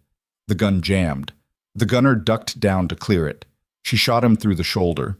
He fell back into the vehicle. Target the tires, she called to the pack members around her. Concentrate fire. They did, and the concentrated firepower paid off. The Humvee's front right tire exploded in a spray of rubber. The vehicle slewed sideways, blocking the access road. The second vehicle, a modified SUV, tried to go around and drove directly into a crater left by one of the earlier explosions. It bottomed out with a crunch of metal. They're stopped, someone shouted. They're not stopped, they're dismounting. Rhea saw doors opening, figures in tactical gear pouring out with the discipline of trained operators. Suppressive fire now! The wall erupted. Dozens of weapons firing in coordinated volleys, forcing the attackers to seek cover behind their disabled vehicles. But they weren't retreating. They were setting up firing positions, establishing a perimeter. This wasn't a raid. This was a siege. Marcus appeared at her elbow, breathing hard. Victor wants you back at the main house. Says it's not safe here. Nowhere's safe right now. That's what I told him. He said to drag you back if necessary. He can try. Rhea changed magazines, eyes never leaving the battlefield. Who are these people? You recognize any of them? No insignia, no pack markings, professional gear, professional tactics. My guess? Private military contractors. Someone paid a lot of money for this. Question is who and why? Marcus fired a burst, dropped back behind cover. You piss off someone with deep pockets? Everyone I pissed off is either dead or decided I wasn't worth the trouble. Well, somebody changed their mind. Movement caught Rhea's eye. A figure breaking from cover, sprinting toward the wall with something in their hands. Small, cylindrical, with a pin. Grenade! She screamed. The pack members scattered. The grenade arced up over the parapet, landed 5 feet from where Rhea stood. She had maybe 2 seconds. She kicked it. The grenade tumbled back over the edge, fell 20 feet, and detonated among the attackers who'd been advancing under its cover. The explosion was catastrophic at that range. Men screamed. Someone's weapon cooked off, ammunition igniting in a chain reaction that turned the disabled SUV into a fireball. For a moment, the assault faltered. Press them, Marcus roared. Don't let them regroup. But the attackers were already falling back, dragging wounded with them, establishing new defensive positions behind the burning wreckage. And in the distance, Rhea could hear engines, more vehicles approaching from multiple directions. This was just the first wave, she said quietly. Marcus heard her. His face went gray. How many more? Enough to overwhelm us if we stay defensive. Rhea's mind raced, calculating angles, counting resources. We need to change the equation. What are you thinking? Something Victor called stupid earlier. Before Marcus could stop her, Rhea was moving, not back toward the main house, but toward the ladder leading down into the compound. She hit the ground at a run, heading for the burning south gate where the assault had begun. Where are you going? Marcus shouted after her. To even the odds. The south gate was chaos.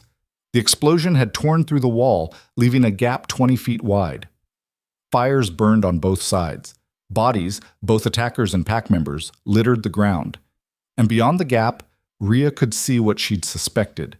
A command vehicle, bigger than the others, bristling with antennas. That was her target. She sprinted through the gap, using smoke and debris for cover. Bullets tracked her movement, kicking up dirt, spanging off metal. She didn't return fire. Couldn't spare the ammunition, just ran, faster than anyone had a right to move, her body remembering training that had been drilled in until it bypassed conscious thought. The command vehicle was maybe 60 yards out, positioned behind the initial assault line. 2 guards stood watch, but they were focused on the compound, not expecting anyone to come at them from inside. Fatal mistake. Rhea hit the first guard before he registered her presence. Rifle butt to the temple, economical and brutal. He dropped. The second guard turned, bringing his weapon up, but she was already inside his reach. She stripped the rifle from his hands, used it to sweep his legs, then drove the stock into his solar plexus. Both guards down in under 3 seconds. She yanked open the command vehicle's door and found herself face to face with a man in his 50s, gray hair, expensive suit under tactical body armor. He had a tablet in his hands, communications gear spread across the seats, and the particular expression of someone who'd just realized things had gone very wrong. Don't move, Rhea said, her rifle trained on his chest. He didn't move, just looked at her with eyes that were calculating, measuring, already planning 3 moves ahead. Your Voss, he said. Not a question. Who sent you? Does it matter? You're surrounded. Your position is untenable. Surrender now, and I can guarantee you'll be taken alive. That's not much of a guarantee. It's better than what you'll get if you stay. We have 40 operators here. More coming. You can't win this. Rhea's finger tightened on the trigger. Why now? I've been quiet for 3 years. What changed? You stopped being quiet the moment you walked into that diner. The moment you revealed what you are. The man's smile was thin. Did you really think the old families wouldn't notice? That word wouldn't spread? You're the last Voss. That means you're either an asset or a threat. Our client prefers assets. Who's your client? Someone who'll pay triple what Crow can offer. Someone who understands what you're worth. He leaned forward slightly. Work with us. Come voluntarily. We'll set you up anywhere you want, give you resources, protection. All we ask is consultation, strategic advice, the kind of thinking your bloodline was famous for. Consultation. Rhea almost laughed. You mean you want to own me? Use me to plan your operations, coordinate your wars. We prefer the term partnership. I've heard that before. It never ends well. The man's expression hardened. Then you're choosing death for yourself and everyone in that compound. Maybe. Rhea pulled the trigger. The bullet took him in the shoulder, spinning him around, the tablet flying from his hands. He gasped, clutching the wound, blood seeping between his fingers. That's for lying, Rhea said. Next one's for not answering my questions. Who hired you? You'll never... She shot him in the other shoulder. He screamed, names, now. The syndicate, he gasped. The families, all of them. They pooled resources, hired us to bring you in. They're terrified of what you represent, what you could do if you allied with a single pack. The families are supposed to be neutral. Nothing's neutral anymore, not since the territorial wars started heating up again. You're a weapon, Voss, and weapons go to whoever pays the most. He was panting now, face pale. Kill me if you want. Won't change anything. They'll send more. Better equipped, better prepared. You can't hide from this. Rhea looked at the communications equipment, the tactical displays showing troop positions, reinforcement schedules. She grabbed the tablet, scrolled through the data. What she saw made her blood run cold. This wasn't just a raid. It was the opening move in a coordinated assault. 3 more teams were en route, scheduled to hit within the hour. After that, a larger force, over 200 operators, would move in to secure the entire region. They weren't just hunting her, they were planning to eliminate the Crow Pack entirely. Victor needs to see this, she breathed. She grabbed the tablet, disabled the communications gear with a few well-placed rifle butts, and was heading back toward the compound when the world exploded. The blast picked her up and threw her 10 feet. She hit the ground hard, ears ringing, vision graying at the edges, smoke everywhere. Couldn't breathe, couldn't think. Someone was shooting. Rhea rolled, came up with her rifle, but the weapon was damaged. Stock cracked, barrel bent. Useless. She tossed it aside, drew the sidearm she'd taken from one of the guards, and tried to figure out which direction was safe. There wasn't one. The attackers had rallied, pushing forward under the cover of what must have been a rocket-propelled grenade. The south wall was breached even wider now, flames everywhere, and pack members were falling back in disorder. Rhea ran for the compound, legs unsteady, the tablet clutched against her chest. Bullets tracked her. One grazed her thigh, white-hot pain that she ignored because stopping meant dying. Another took off part of her ear. She didn't slow down. The main house was ahead, pack members establishing a last defensive line on the steps. Marcus saw her coming, waved her forward. Move! Move! She dove through the entrance as gunfire raked the doorway behind her. Marcus slammed the reinforced door through the bolts. Where the hell have you been? He demanded. Getting intelligence. Rhea held up the tablet, blood dripping from her ear. Where's Victor? Command center, basement level. Can you walk? I'm walking, aren't I? You're limping and bleeding from 3 places. Then I'm limping and bleeding efficiently. Take me to Victor. The command center was buried deep beneath the main house, concrete walls 2 feet thick, the kind of bunker that could survive anything short of a direct nuclear strike. Victor stood at the center, surrounded by monitors showing feeds from security cameras throughout the compound. His face was carved from stone as he watched his territory burn. Rhea. He didn't look at her, eyes fixed on the screens. You're alive. For now. She set the tablet on the table. We have a bigger problem. Bigger than 40 mercenaries assaulting my compound? Try 200. And they're not just mercenaries. She pulled up the data, showed him the assault plans, the reinforcement schedules, the communication showing coordination between multiple teams. This is the syndicate. All the old families working together. They're not here to capture me. They're here to eliminate you and take everything you've built. Victor finally looked at her, and what she saw in his eyes was volcanic rage barely contained. The syndicate. He said it like a curse. They've stayed neutral for 50 years. Why break that now? Because I'm here. Because you claim me as pack. Rhea met his gaze. They see you as a threat. A regional alpha with the last Voss bloodline as an asset. That combination scares them enough to violate every treaty, every agreement. Then they've made a mistake. Victor's voice was cold enough to freeze blood. Marcus, recall all perimeter units. Full retreat to the main house. We're going into siege protocols. Sir, if we abandon the outer walls, they're already lost. I'm not sacrificing people to hold positions we can't defend. Everyone inside now. Marcus relayed the orders. On the monitors, Rhea watched pack members falling back, fighting running battles as they retreated. The attackers pressed forward, professional and relentless, taking ground meter by meter. How long can we hold? She asked. Depends on how committed they are. Victor studied the screens. We have supplies for 2 weeks, ammunition for maybe 3 days of sustained combat. If they're willing to take casualties, they'll overrun us in hours. If they want to minimize losses, they'll settle in for a siege. They'll siege. That data shows they're on a timeline. Want this wrapped up before federal authorities start asking questions. Federal authorities don't ask questions out here. They will if you make enough noise. Rhea's mind was racing, old training kicking in, tactical problems presenting solutions if she could just think fast enough. You have satellite communications? Hardline and satellite both. Why? Because we're going to make this everyone's problem. Media, government, every pack within 500 miles. The syndicate is counting on keeping this quiet. We take that option away, they have to recalculate. Victor's eyes narrowed. You're talking about exposing pack business to the outside world.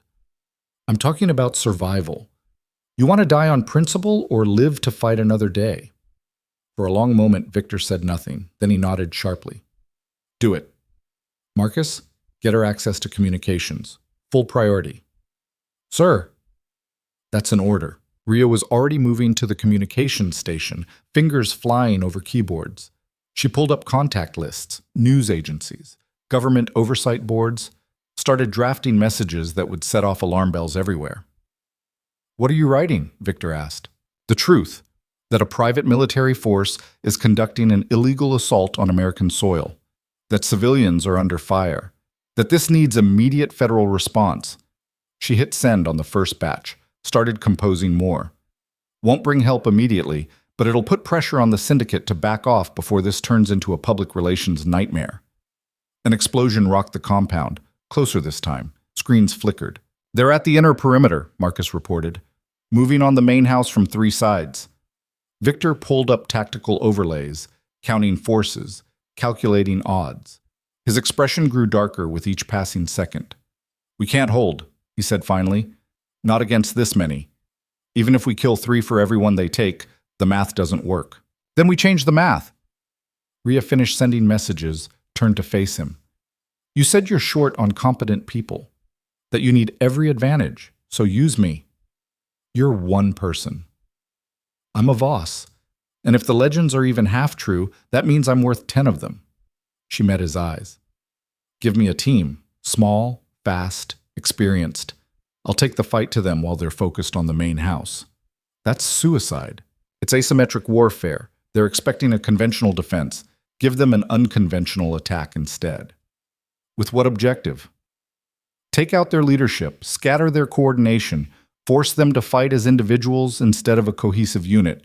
They're mercenaries. They're here for a paycheck. Make it not worth the money, they'll reconsider their commitment. Victor stared at her for a long moment. Then he turned to Marcus. Give her Kara's strike team, best we have. Full ammunition load, night vision, whatever she needs. Sir, if this goes wrong, we're dead anyway. Victor looked back at Rhea. You have 2 hours. After that, I'm assuming you're captured or killed and adjusting strategy accordingly. 2 hours is plenty. One more thing. Victor stepped closer, his voice dropping. If you're captured, they'll torture you for information. Pack structure, defensive capabilities, everything you've seen here. I need to know you won't break. Rhea smiled, and it was the saddest thing Victor had ever seen. I've been tortured by professionals. These people are amateurs. I'll die before I talk. See that you do. Kara's strike team consisted of 6 pack members, all veterans of border skirmishes and territorial disputes. They met Rhea in the armory with expressions that ranged from skeptical to hostile.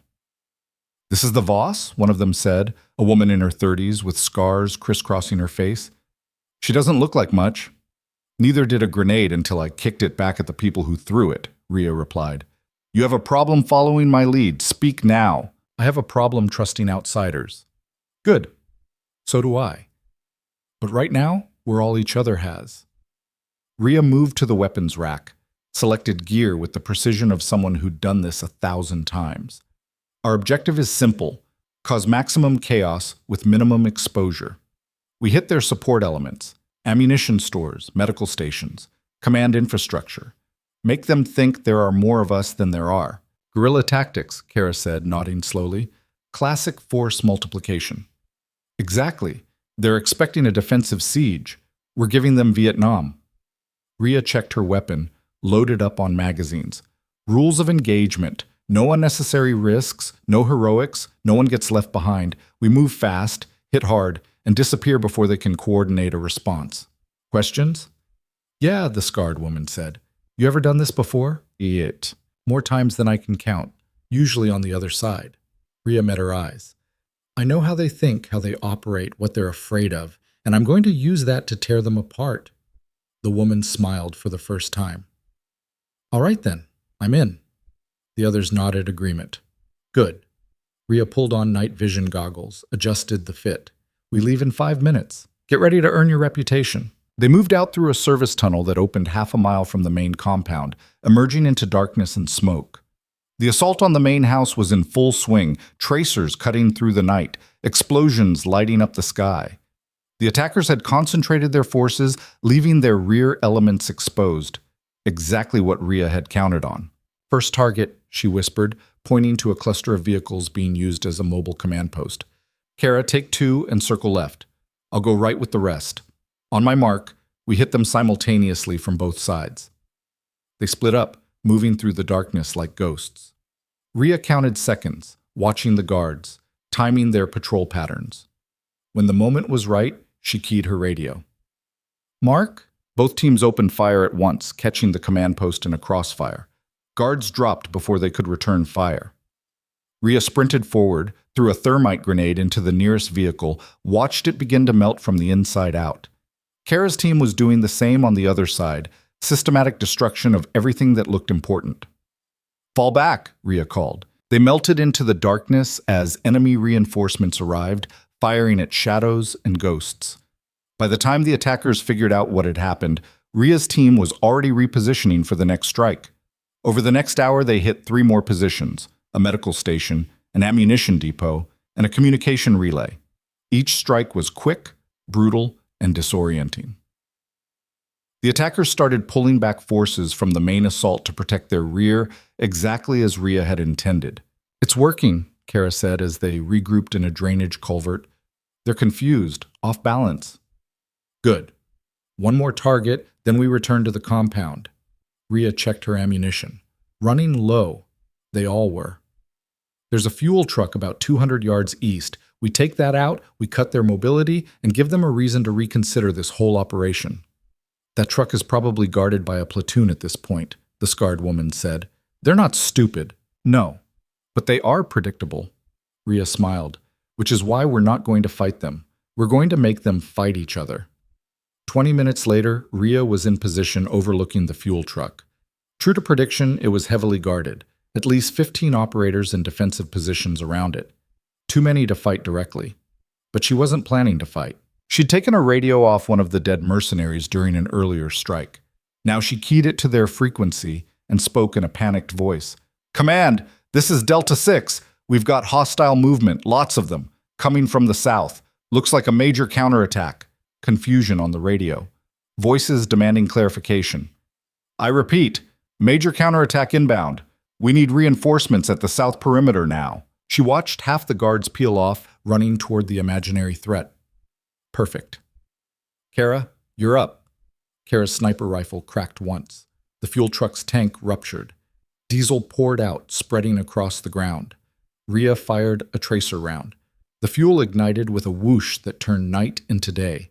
The explosion was massive, the fireball visible for miles. Surviving guards scattered, screaming, some of them on fire. Move, Rhea shouted. They ran. Behind them, secondary explosions ripped through the night as the fire spread to nearby vehicles and ammunition. The entire eastern flank of the assault force descended into chaos. Ria's team made it back to the compound through the service tunnel with minutes to spare.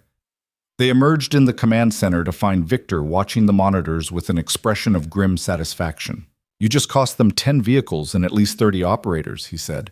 "They're pulling back across the board, regrouping." "They'll come again," Ria said, breathing hard, covered in soot and blood.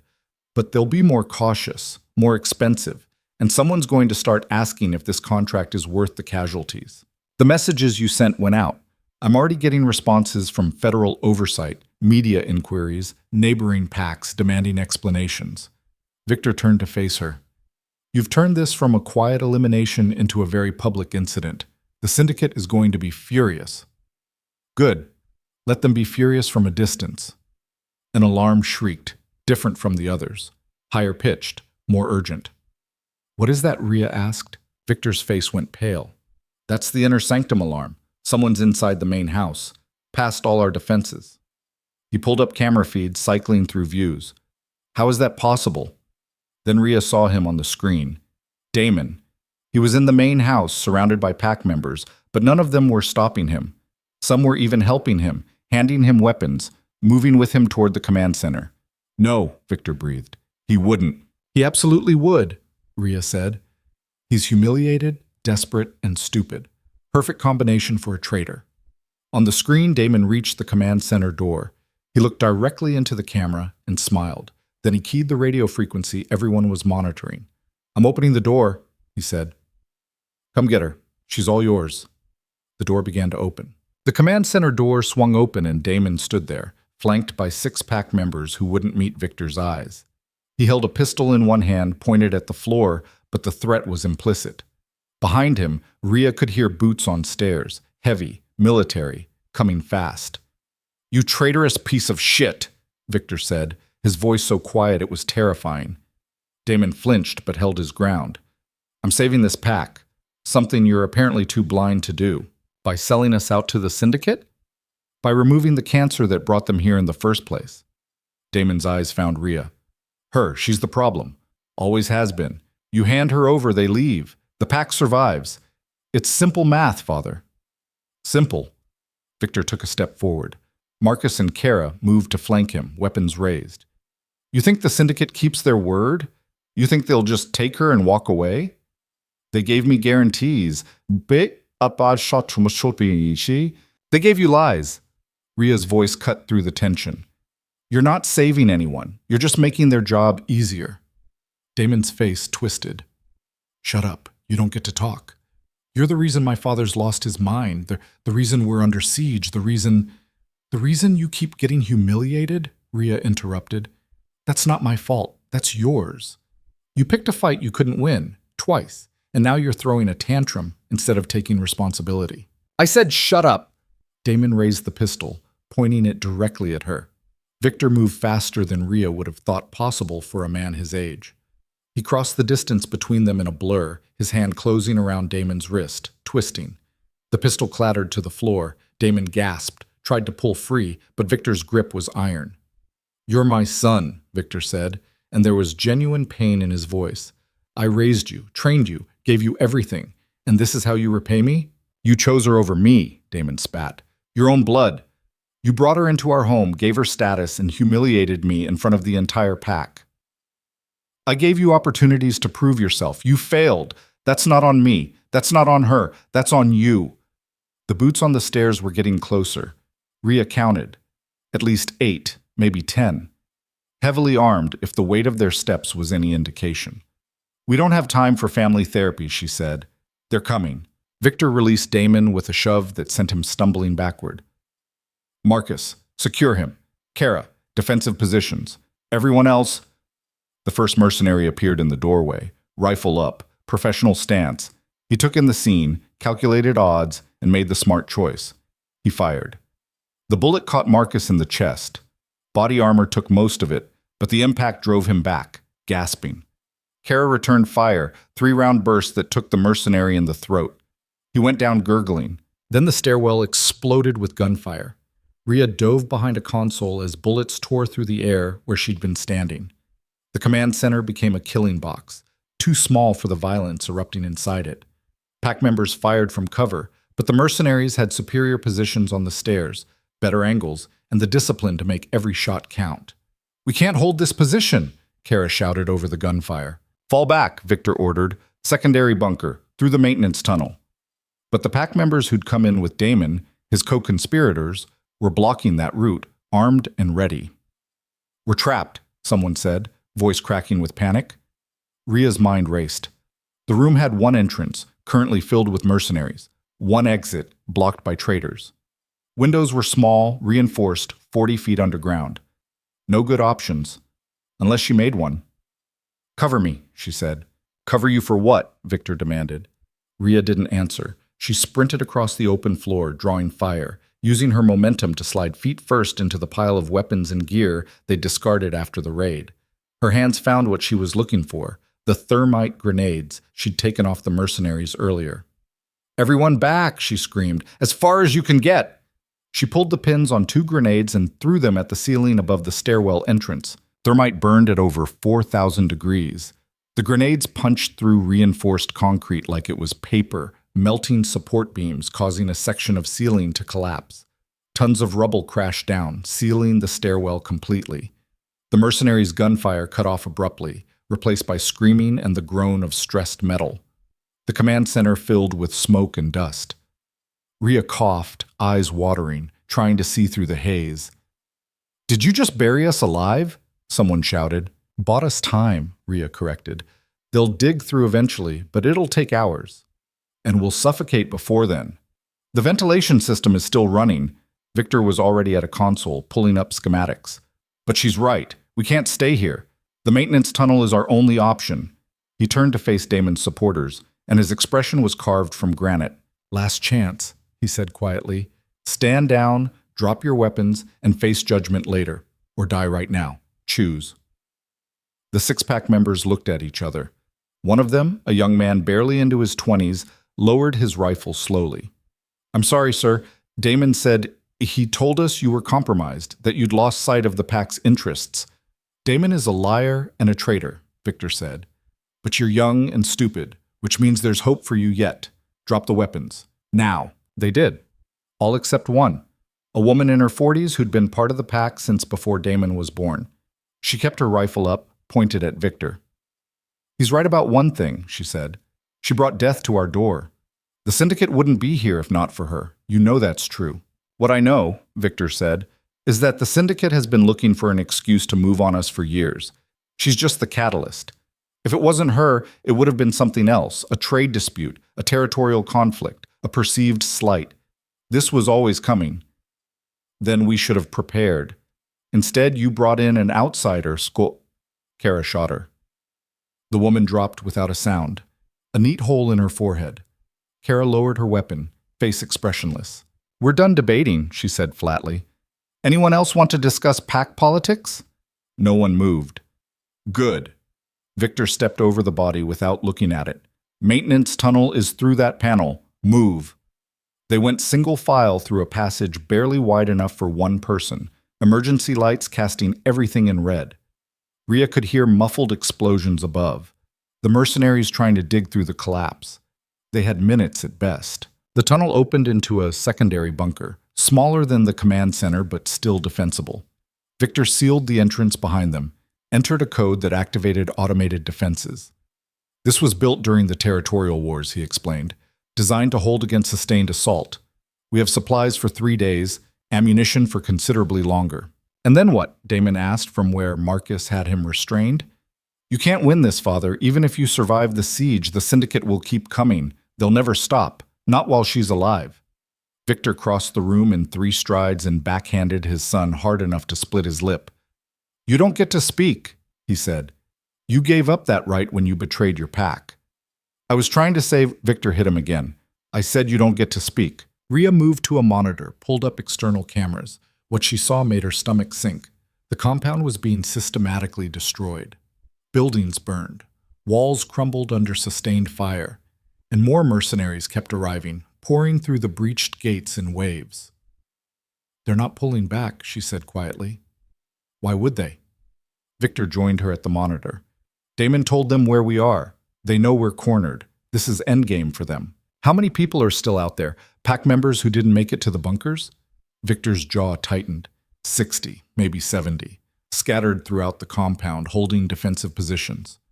They're going to die. Probably. Rhea looked at him. You're just going to let that happen? What do you suggest? We're trapped in a bunker with maybe 15 able fighters, facing 200 professional operators who know exactly where we are. The tactical situation is untenable. The best I can do is preserve what's left until what? Until they dig down here and kill us anyway? Rhea's voice rose.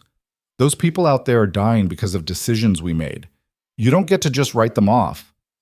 I'm being realistic. You're being a coward. The bunker went silent. Victor stared at her, and for a moment Rhea thought he might hit her too. Instead, he laughed, short, bitter, exhausted. You have a better idea? He asked. Because I'm all ears. Rhea turned back to the monitors, studying the battlefield with the analytical precision that had made her valuable in her former life. The mercenaries had consolidated their positions, established kill zones, were methodically clearing the compound building by building. They moved with the confidence of people who knew they'd already won, but they'd made a mistake. Several, actually. They're concentrating their forces, she said, bringing everyone in close to finish this quickly. That means their perimeter is thin, vulnerable. We don't have the numbers to exploit that. No, but we have something better. Rhea pulled up the compound schematics, overlaying them with the security footage. We have knowledge. This is your territory. You know every tunnel, every passage, every hidden route. They don't. What are you proposing? We go on offense. Not all of us. A small team, moving through the maintenance systems, hitting them from directions they're not watching. She pointed to the map. There's a junction here where their communications lines converge. We cut that, they lose coordination. Then we hit their ammunition stores again. They burn through a lot in the assault, they'll be running low. Force them to make choices, to split their attention, to wonder if they're really as in control as they think. That's suicide, Marcus said from where he was binding his chest wound. We'd be outnumbered 50-1. In a straight fight, yes, but we're not going to fight straight. Rhea looked at Victor. You said earlier that I move like someone who did this for a living. You were right. I spent 5 years running operations behind enemy lines, turning superior forces against themselves through misdirection and psychological warfare. This is what I was trained for. You were trained to work with military assets, not a handful of wounded pack members in a burning compound. I was trained to work with whatever I had.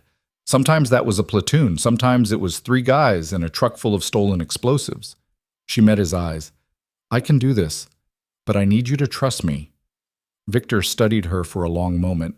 Then he turned to the assembled pack members. Show of hands, he said. Who's willing to follow her on what's probably a suicide mission? Kara raised her hand immediately. Marcus raised his, wincing at the movement.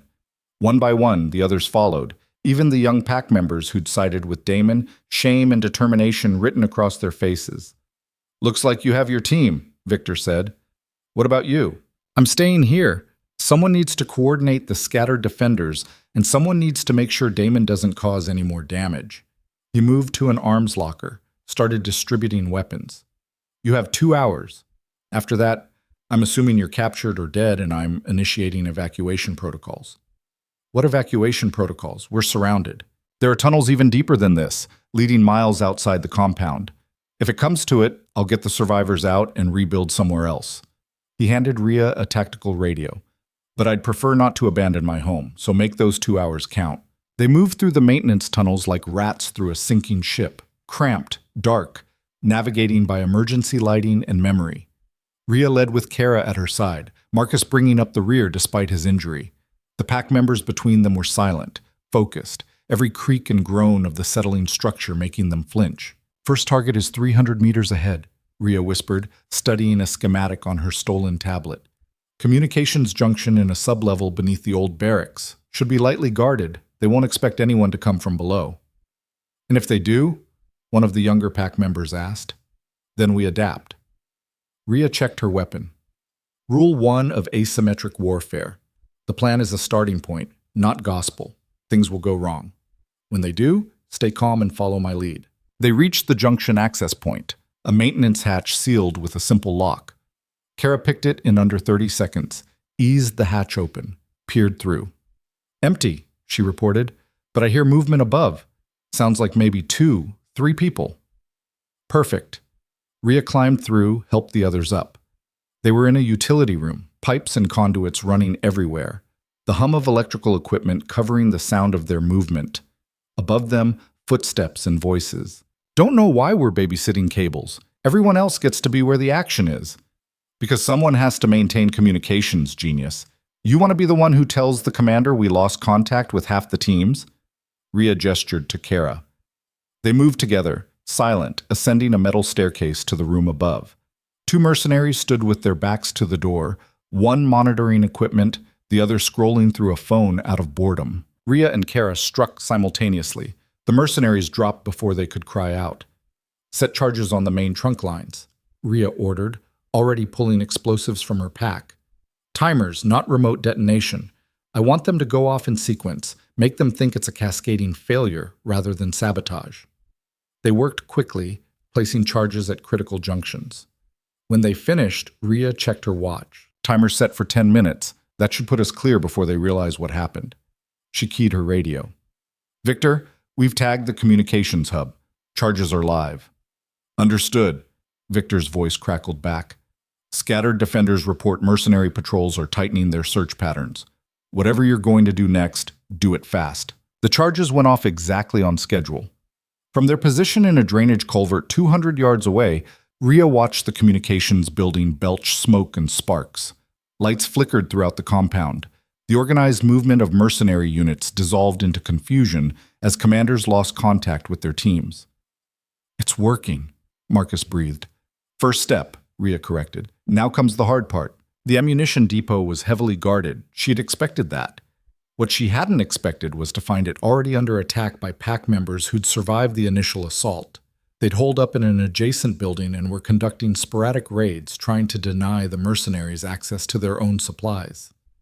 We've got friendlies, Kara said, pointing to muzzle flashes. Maybe a dozen of them. Then we coordinate. Rhea switched radio frequencies, sent out a coded signal that Victor had given her. This is Voss. Any pack unit still mobile, respond. Static. Then a voice rough with smoke inhalation. This is Chen. We've got 11 effectives and maybe 30 minutes before they flesh us out. You got a plan or are you just sightseeing? I've got a plan. You still have explosives? Some. Why? Because we're going to give them a reason to retreat. Stand by for instructions. Rhea laid out the strategy quickly. Chen's team would create a diversion on the depot's north side while Rhea's team planted charges on the south. When the mercenaries concentrated forces to counter Chen's attack, they'd blow the depot and scatter in the chaos. That's insane, Chen said. You're talking about detonating enough ammunition to level half the compound. I'm talking about making this so expensive that the syndicate reconsiders the contract. You in or out? A pause, then in. Give us 5 minutes to get in position. They executed the plan with the kind of precision that came from desperation and excellent timing. Chen's diversion pulled mercenaries like moths to flame. Rhea's team slipped in from the opposite direction, planted charges with shaking hands, and were falling back when someone shouted behind them. Contact! South entrance! Multiple hostiles! Gunfire erupted. Rhea's team scattered, returning fire as they retreated. One of the young pack members, the boy who'd lowered his weapon first, took a round in the leg and went down screaming. Leave him! Marcus shouted. No! Rhea changed direction, sprinting toward the fallen pack member even as bullets kicked up dirt around her feet. She grabbed him, threw him over her shoulder in a fireman's carry, and ran. Her legs burned. The extra weight made every step agony. Behind her, the mercenaries were closing, their shots getting closer. Kara appeared from nowhere, laying down covering fire that drove the pursuers to ground. Move! Move! Rhea dove into a drainage ditch just as the depot detonated. The explosion was apocalyptic. A fireball mushroomed into the sky, turning night into day, the shockwave flattening everything within a 100-yard radius. Rhea felt the heat wash over her, felt debris rain down, felt the earth shake like it was trying to tear itself apart.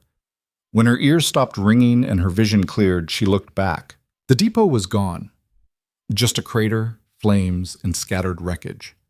And the mercenaries' organized assault had dissolved completely, units falling back, regrouping, their command structure in shambles without communications or ammunition resupply.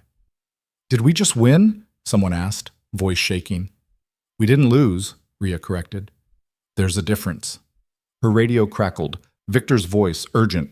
Rhea, we have a situation. The syndicate commander just made contact. He wants to negotiate. Negotiate what? A ceasefire. Says he's prepared to withdraw his forces if we meet certain conditions. Rhea's stomach tightened. What conditions? You. He wants you surrendered within the hour, or he resumes the assault with everything he has left. The pack members around her went still, all eyes turning to Rhea. Tell him no, she said. Rhea, tell him no. We didn't fight this hard just to fold now.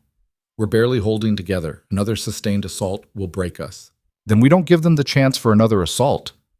Rhea's mind was racing, pieces clicking into place. They're offering to negotiate because we hurt them, killed their operators, destroyed their supplies, turned this into a meat grinder instead of the clean operation they were promised. They want to cut losses. By taking you. By taking what they think is the objective. But we can use that. She pulled up the tactical display. Where's their commander now? Mobile command post, northwest quadrant. He's surrounded by at least 20 guards. Perfect. We're going to pay him a visit. That's suicide. No, Rhea said. That's negotiation. You said the syndicate sent him. That means he's not just muscle, he's a decision maker, someone with authority. We take him. We have leverage. To do what? To end this on our terms instead of theirs. Victor was silent for a long moment. Then, how do you plan to get close to him? By giving him exactly what he wants. Rhea stood, helping the injured pack member to his feet. Tell him I'm coming. Tell him I'll surrender. Tell him whatever he needs to hear to get me in that command post. You're not seriously... I'm not surrendering. I'm improvising. There's a difference. She checked her weapons, made sure everything was accessible. But I need you to trust me. One more time. You've used up all your trust credits for the decade. Then consider this an investment in future credits. Rhea looked at the assembled pack members, wounded, exhausted, but still standing, still fighting. You people deserve better than to have your home destroyed because I showed up. I'm going to fix that. But I need 1 hour and no interference. Can you give me that? Kara stepped forward. I'm coming with you. No, you're staying here and making sure everyone gets to safety if this goes wrong. It's going to go wrong. These plans always go wrong. Then adapt when it does. That's what we've been doing all night. Rhea managed a tired smile. Besides, someone needs to make sure Victor doesn't do anything stupidly heroic. I heard that, Victor said over the radio. You were meant to. Rhea started walking toward the northwest quadrant. Patch me through to their commander. Let's see how good his offer really is. The mercenary commander was exactly what Rhea expected. Professional, calculating, and deeply frustrated with how the operation had developed. His voice over the radio was clipped, controlled. Ms. Voss, I'm glad you're seeing reason. I'm seeing the body count, Rhea replied. How many have you lost? 50? 60? 37. But we can sustain those losses, can you? We've sustained them so far. Barely. Your compound is destroyed, your pack scattered, your defensive positions overrun. You're holding on through stubbornness and luck. Both will run out. A pause. I'm offering you a way to end this. Come with us voluntarily. No one else needs to die. And you'll just leave? Pull back your forces? Abandon the assault? We're already pulling back. This operation has become untenable. Too public, too expensive, too much risk of federal intervention. The syndicate is reconsidering their approach. Then you don't need me. You're leaving anyway. We need something to show for this disaster. You're that something. Give us a win we can take back to the families and we withdraw immediately. Rhea pretended to consider it. I want guarantees, in writing, that the Crow Pack won't face retaliation. That this ends tonight. Agreed. Come to the command post. We'll draft terms. I'm coming, but I'm armed, and I'm not surrendering my weapons until we have a signed agreement. Those are my terms. Acceptable. We'll be waiting. Rhea cut the connection and kept walking. Behind her, Kara's voice over the radio. Please tell me you have a better plan than walking in there and hoping for the best. I have a better plan? Which is? Still working on the details. But it involves their commander being an arrogant idiot who thinks he's already won. She approached the command post with her hands visible, rifle slung, projecting cooperation. Guards patted her down, thorough, but not thorough enough to find the thermite grenade she'd taped to her back under her jacket. They escorted her inside. The commander sat behind a field desk, looking tired and angry. He was younger than Rhea expected, early 40s, sharp eyes, the kind of man who'd built a career on being smarter than his opponents. "Miss Voss," he said, "please sit." "I'll stand." "Suit yourself." He pushed a document across the desk. "Terms as discussed. The Crow Pack receives amnesty, all syndicate forces withdraw, and you come with us for consultation services. Sign here." Rhea picked up the document, read it carefully. It was legitimate, legal language, proper formatting, everything she'd asked for, which meant it was a trap. "One question," she said. "The syndicate hired you to capture me. But who in the syndicate specifically? Which family? That's confidential." "Not if you want my signature." The commander hesitated. It was a collective decision. All 7 families contributed to the contract. "All 7? Interesting." Rhea set down the document. "Because 3 of those families were wiped out in the last territorial wars, which means either they're remarkably resilient for extinct bloodlines, or you're lying." His expression didn't change. "I don't know what—" "You're not working for the syndicate. You're working for someone pretending to be the syndicate." Rhea smiled coldly. "Which means this whole operation, the assault, the siege, the negotiations, it's all theater. Someone wants me badly enough to impersonate the families and hire a private army. The question is who?" The commander's hand drifted toward his sidearm. Rhea was faster. She pulled the thermite grenade from her back, yanked the pin, and set it on his desk. "You have about 3 seconds before that burns through this entire command post," she said calmly. "Or you can tell me who really hired you, and I'll put the pin back in." His eyes went to the grenade, to her face, calculating odds. "You're bluffing." "Am I?" Rhea tilted her head. "I've already died once tonight. Twice, maybe. What's one more time?" He stared at her. The grenade hissed. "It was Damon," he said finally. "He approached us weeks ago, before any of this. Said his father was compromised, that a Voss had infiltrated the pack. Offered us double our usual rate to eliminate both you and Victor, make it look like a syndicate operation to cover his involvement." Rhea felt her blood turn to ice. "Damon planned this? All of it? He provided intelligence, access codes, defensive layouts. We couldn't have gotten this far without inside help." The commander nodded toward the grenade. "Now put that pin back before we both die." Rhea grabbed the grenade and threw it out the command post door. It detonated in the open air, harmless. "There was no pin," she said. "I pulled it before I walked in here. You just confessed to conspiracy and attempted murder because I scared you." The commander lunged for his weapon. Rhea shot him in the shoulder, spun, put 2 rounds into the guards rushing through the door. Then she was moving out the back of the command post into the smoke and confusion. Her radio crackled. "Rhea, what the hell was that explosion?" Evidence that Damon's betrayal goes deeper than we thought. He planned this entire assault. She was running now, heading back toward the bunker. He didn't just open the door for them. He invited them in weeks ago. This was always about killing you and taking over the pack. "That's impossible. He's my son." He's ambitious and terrified of being overshadowed. Bad combination. Rhea vaulted over a pile of debris. "I'm coming back. We need to end this now before—" The ground erupted beneath her feet. The explosion threw her 10 feet, slammed her into a wall hard enough to crack ribs. She tasted blood, couldn't breathe, vision graying. Through the smoke, she saw Damon approaching. He'd gotten free somehow, stolen a rifle, and he was smiling. "You should have stayed down," he said, raising the weapon. "But you always had to be the hero." Rhea tried to move, couldn't. Her body wasn't responding, nerves screaming. "Goodbye, Voss," Damon said. A gunshot cracked. Damon staggered, dropped the rifle, stared down at the blood spreading across his chest. Behind him, Victor stood with a smoking pistol. "I told you," Victor said quietly. "You don't get to speak." Damon fell.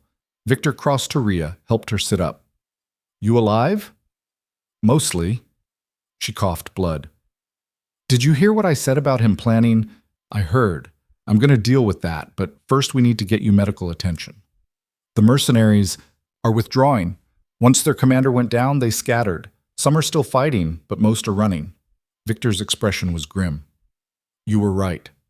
This was too expensive for them. They're cutting losses. Rhea managed to stand, leaning on Victor for support. Around them, the compound burned. Pack members emerged from hiding, wounded and exhausted but alive. And slowly, one by one, they knelt. Not in submission, in respect. Victor watched them, then looked at Rhea. They're kneeling for you, not me. You. I don't want them to kneel. That's why they're doing it. He helped her toward the bunker. Come on. We've got a pact to rebuild, and apparently we're doing it together. Dawn came to the ruins of Crow's Hold like an insult. The first pale light revealed the full scope of the devastation. Buildings reduced to skeletal frames, walls breached and crumbling, fires still smoldering in pockets throughout the compound. Bodies lay where they'd fallen, mercenary and pack member alike, and the air tasted of ash and blood and defeat. Rhea sat on what used to be the front steps of the main house, her ribs taped, her ear bandaged, every breath a negotiation between pain and necessity. Around her, survivors picked through wreckage, looking for the living among the dead, salvaging what could be saved from what couldn't. The count so far was grim. 43 pack members killed, another 30 wounded badly enough that recovery was uncertain. Victor stood 50 feet away, directing recovery efforts with the same iron control he'd shown throughout the siege. But Rhea could see the cracks now, the way his shoulders sagged when he thought no one was watching, the tremor in his hands when he reached for his radio. Damon's body lay in the courtyard, covered with a sheet that was already stained red. No one had moved it yet. No one seemed to know what to do with it. He's not mourning, Kara said, settling onto the steps beside Rhea. Her left arm was in a sling, burns across her neck from an explosion she'd barely survived. Victor, I mean. He's not mourning his son. Would you? Rhea asked. If someone you raised tried to get you killed? I don't know. Never had kids. Never wanted them. Kara lit a cigarette with shaking hands. But that's cold, even for him. He's doing what he has to do, holding it together until the crisis is over. He'll fall apart later in private. You sound like you know him. I know men like him. Spent 5 years working with them, for them, sometimes against them. Rhea accepted the cigarette when Kara offered it, took a drag despite the way it made her ribs scream. They're predictable in their strength and their weakness. Marcus approached, limping heavily, his chest wound reopened from exertion. The perimeter's clear. Any mercenaries who didn't retreat are either dead or in custody. We've got 18 prisoners. What do you want to do with them? Rhea asked. I'm asking you. Why? This is Victor's territory. His call.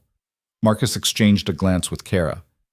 Victor's not in a decision-making headspace right now, and the Pack's looking to you for leadership. I'm not Pack. You're according to everyone who matters. You bled for this place, killed for it. That makes you Pack whether you like it or not. He jerked his chin toward where Pack members were working. Half of them are alive because of your tactics. The other half stayed alive out of spite just to prove you right. You've got credibility we haven't seen around here since before the territorial wars. Rhea stood slowly, every muscle protesting. The prisoners get medical treatment, food, water. Then we document everything, names, employers, who hired them, what they were promised. We use that information to bury whoever orchestrated this. And then? Then we let them go. Marcus stared at her. You're joking. I'm practical. We kill them. We're no better than the syndicate. Whoever's actually running it now. We keep them. We're stuck feeding and guarding prisoners we can't afford to maintain. We let them go after extracting intelligence. We send a message that the Crows fight smart, not just hard. Victor won't like that. Victor doesn't have to like it. He just has to recognize it's the right call. Rhea started walking toward where the Alpha stood, ignoring the way her vision swam. Go make sure the prisoners are secured and treated. I'll handle Victor. She found him standing over Damon's body, staring down at the sheet like it contained answers to questions he hadn't figured out how to ask yet. He contacted them 5 weeks ago, Victor said without looking up. I pulled his communication records. 5 weeks. While I was training him, trusting him, giving him responsibilities, he was planning to have me killed. He was scared, Rhea said quietly, of not being good enough, of being replaced. Fear makes people stupid. He was my son. He was ambitious and weak, bad combination for an heir. She stood beside him, looking down at the covered form. You want to know the worst part? He almost succeeded. If you'd been just a little smarter, a little more patient, this would have worked. You'd be dead, I'd be captured, and he'd be alpha of whatever was left. That's supposed to make me feel better? It's supposed to make you angry. Because anger is useful. Grief just gets you killed out here. Victor finally looked at her, and his eyes were red-rimmed, exhausted. What do I do with him? With the body? Whatever feels right. Burn it, bury it, throw it in a ditch. He gave up his claim to pack honors when he betrayed you. You don't owe him ceremony. He was still my son. Then mourn him as a father, but lead as an alpha. Your people need to see strength right now, not grief. Victor's jaw tightened. You're a harsh woman, Rhea Voss. I'm a practical one, and right now you need practical more than you need compassionate. A commotion at the main gate drew their attention. A convoy was approaching, 3 vehicles, civilian models, moving slowly with white flags flying from the antennas. They stopped at the ruined gate, and people emerged with their hands clearly visible. What now? Victor muttered. The lead figure was a woman in her 60s, gray hair pulled back, wearing what looked like expensive business attire despite the setting. She walked into the compound like she owned it, flanked by 2 younger associates carrying briefcases. Victor Crow, she called. I'm Andrea Castellan. I represent the actual syndicate families, and we need to talk. They met in what used to be the conference room, now open to the sky where the roof had collapsed. Andrea Castellan sat across from Victor and Rhea with the posture of someone accustomed to being the most dangerous person in any room. First, she said, an apology. What happened here was unauthorized and represents a catastrophic breach of syndicate protocols. We had no knowledge of the assault until it was already underway. Unauthorized, Victor repeated flatly. 200 mercenaries accidentally attacked my compound? Not accidentally, but they were operating under false pretenses. Andrea opened one of the briefcases, pulled out documents. 3 weeks ago, we received intelligence that a Voss had been identified in your territory. That intelligence came through what appeared to be secure syndicate channels. We initiated a discussion about how to respond, discussions that were still ongoing when someone jumped the gun and hired that mercenary company claiming to speak for all 7 families. Who? Rhea asked. We're still investigating, but early evidence suggests it was Damon Crow, working with a faction within the European coalition who saw an opportunity to destabilize North American pack politics. Andrea slid a folder across the table. He promised them access to trade routes, territorial concessions, and you, alive and compliant, in exchange for backing and resources to take over the Crow Pack. Victor opened the folder, read in silence. His face went gray. My son was working with foreign interests to undermine American pack sovereignty. Your son was working with anyone who'd help him get what he wanted. He just happened to find the Europeans first. Andrea's tone was businesslike, but not unsympathetic. For what it's worth, he would have failed eventually. The coalition doesn't honor deals with traitors, and he was too stupid to realize he was being used. Small comfort. It's not meant to be comfort. It's meant to be context. She turned to Rhea. As for you, the syndicate has no interest in capturing, controlling, or eliminating you. The Voss bloodline is historically neutral, and we'd prefer to keep it that way. What if I don't want to be neutral? Rhea asked. Then you'll discover that neutrality isn't always a choice. Andrea's smile was thin. But we're not here to threaten. We're here to negotiate reparations. Victor, your compound was destroyed in an attack that bore syndicate markings. That's unacceptable. We're prepared to offer reconstruction assistance, financial compensation, and public acknowledgement that the assault was illegal. In exchange for what? Assurance that you won't retaliate against syndicate interests, that you'll accept our investigation into who ordered this and abide by our judgment when we deliver it, and that you'll discourage Ms. Voss from taking independent action against the families. I don't control her actions. No, but you have influence. Use it. Andrea pulled out another document. These are our terms. Read them, consult with your advisors, give us an answer within 48 hours. She stood, preparing to leave. Rhea stopped her with a question. What happens to the European coalition contacts, the ones who worked with Damon? That's being handled through diplomatic channels, which is code for they'll disappear quietly and no one will ask uncomfortable questions. Andrea met her eyes. This is how our world works, Ms. Voss. Messy, brutal, but governed by rules that keep us from tearing each other apart. You can fight those rules if you want. People do. They usually die badly. Is that a threat? It's a professional observation from someone who's been doing this for 40 years. She headed for the door, paused. Victor, for what it's worth, I'm sorry about your son.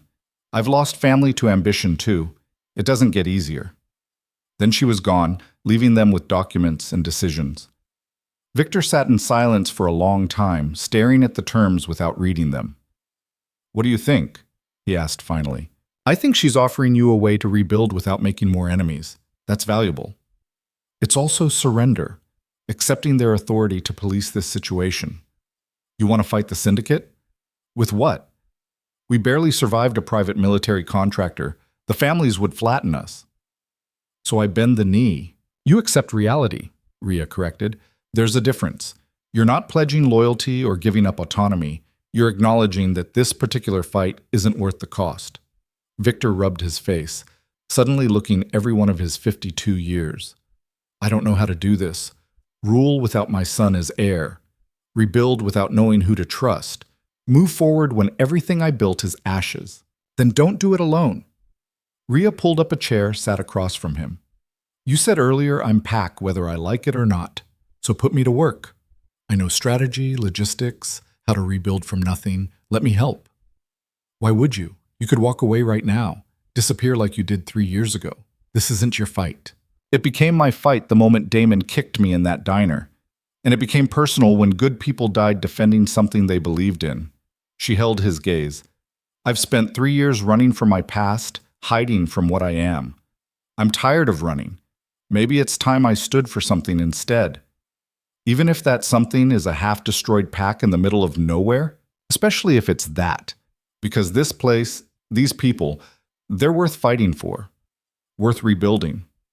She smiled slightly. Besides, where else am I going to go? Every bounty hunter and intelligence agency knows my face now. Might as well make myself useful. Victor studied her for a long moment. Then he extended his hand. Partners, he said. Not alpha and subordinate. Not employer and employee. Partners. Ria shook his hand. Partners. But I'm not kneeling to you. I wouldn't respect you if you did. Over the next 72 hours, the compound transformed from a battlefield into a construction site. The syndicate's reparations came through faster than expected. Material shipments, engineering teams, financial transfers that turned theoretical rebuilding into practical reality. PAC members who'd survived worked alongside hired contractors, clearing rubble, reinforcing structures, planning for a future that looked different from what they'd known. Ria threw herself into the work with single-minded intensity.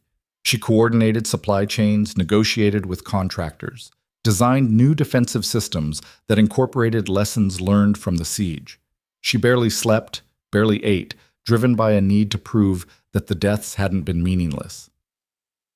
On the 4th day, Kara found her in what would become the new command center, surrounded by blueprints and logistical manifests. You're going to collapse if you don't rest, Kara said. I'll rest when there's time. There's never time. You make time. Kara grabbed one of the blueprints, studied it.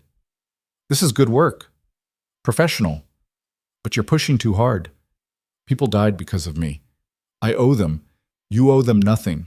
They chose to fight, just like you chose to fight. Kara set down the blueprint. You want to honor them? Build something that lasts. But you can't do that if you burn out before the foundation's even poured. I don't know how to do this, Ria admitted quietly. Lead, build, stay in one place. I've spent my entire adult life being a weapon. I don't know how to be anything else. Then learn. You're smart, adaptable. You've figured out how to survive in a war zone. This is just a different kind of war. Longer, slower, but the principles are the same. Kara smiled. And you're not doing it alone. That's the point of PAC. A week after the siege, Victor called a formal gathering. Every PAC member who could walk, plus representatives from neighboring territories who'd heard about the assault and wanted to understand the implications. They assembled in the largest intact structure, a warehouse that had been converted into a temporary meeting hall. Victor stood on a raised platform, Ria beside him, and addressed the crowd. 10 days ago, we were attacked by forces that sought to destroy everything we've built. They failed. Not because we're stronger or better equipped, but because we refused to break. Because we adapted. Because we had the courage to trust someone who wasn't born to this pack, but proved herself worthy of it anyway. He gestured to Rhea. This is Rhea Voss, the last of a bloodline we thought extinct. She could have run when the assault started. Could have saved herself and left us to our fate. Instead, she fought. Led tactical strikes that turned the battle in our favor. Made decisions that saved lives. And she's chosen to stay. Murmurs rippled through the crowd. Rhea felt hundreds of eyes on her, weighing, judging. I'm not asking you to accept her on my word alone, Victor continued. I'm asking you to accept the evidence of your own eyes. She bled for this pack.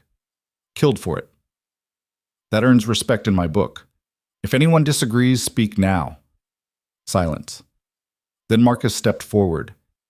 I fought beside her. Watched her take on impossible odds without hesitation. If Victor says she's pack, I agree. Kara followed. She pulled me out of a collapsing building when she could have saved herself. That's pack behavior in my eyes. One by one, others stepped forward. Chen, the pack member who'd coordinated the ammunition depot raid. The young fighters who'd followed Rhea through the maintenance tunnels. Even some who'd initially sided with Damon, now seeking redemption through vocal support. Then it's decided, Victor said. Rhea Voss is recognized as pack, with all the rights and responsibilities that entails. He turned to her. Which brings me to my next announcement. I'm getting old. This assault proved I can't run this territory alone anymore. I need someone I trust watching my back, challenging my decisions, bringing perspective I don't have. Rhea's stomach tightened. She knew where this was going. I'm naming Rhea Voss as co-alpha of the Crow Pack, Victor declared. Equal authority, equal responsibility, equal say in all decisions affecting our future. Anyone who has a problem with that can challenge either of us in the arena. Otherwise, start getting used to the idea. The room erupted, some in approval, some in shock, some in anger. But no one stepped forward to challenge. Victor let the noise build, then quieted it with a raised hand. One more thing. The old pack model, rigid hierarchy, absolute obedience, strength through domination, that's dying. The world's changing. We either change with it or get left behind. So here's the new model. Respect is earned, not inherited. Leadership is shared, not hoarded. And we build strength through cooperation, not fear. That's not how packs work, someone shouted from the crowd. It's how this pack works now, Victor shot back.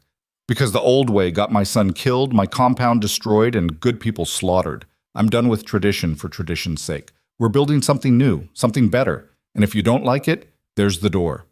No one moved toward the door. Good, Victor said. Then let's get to work.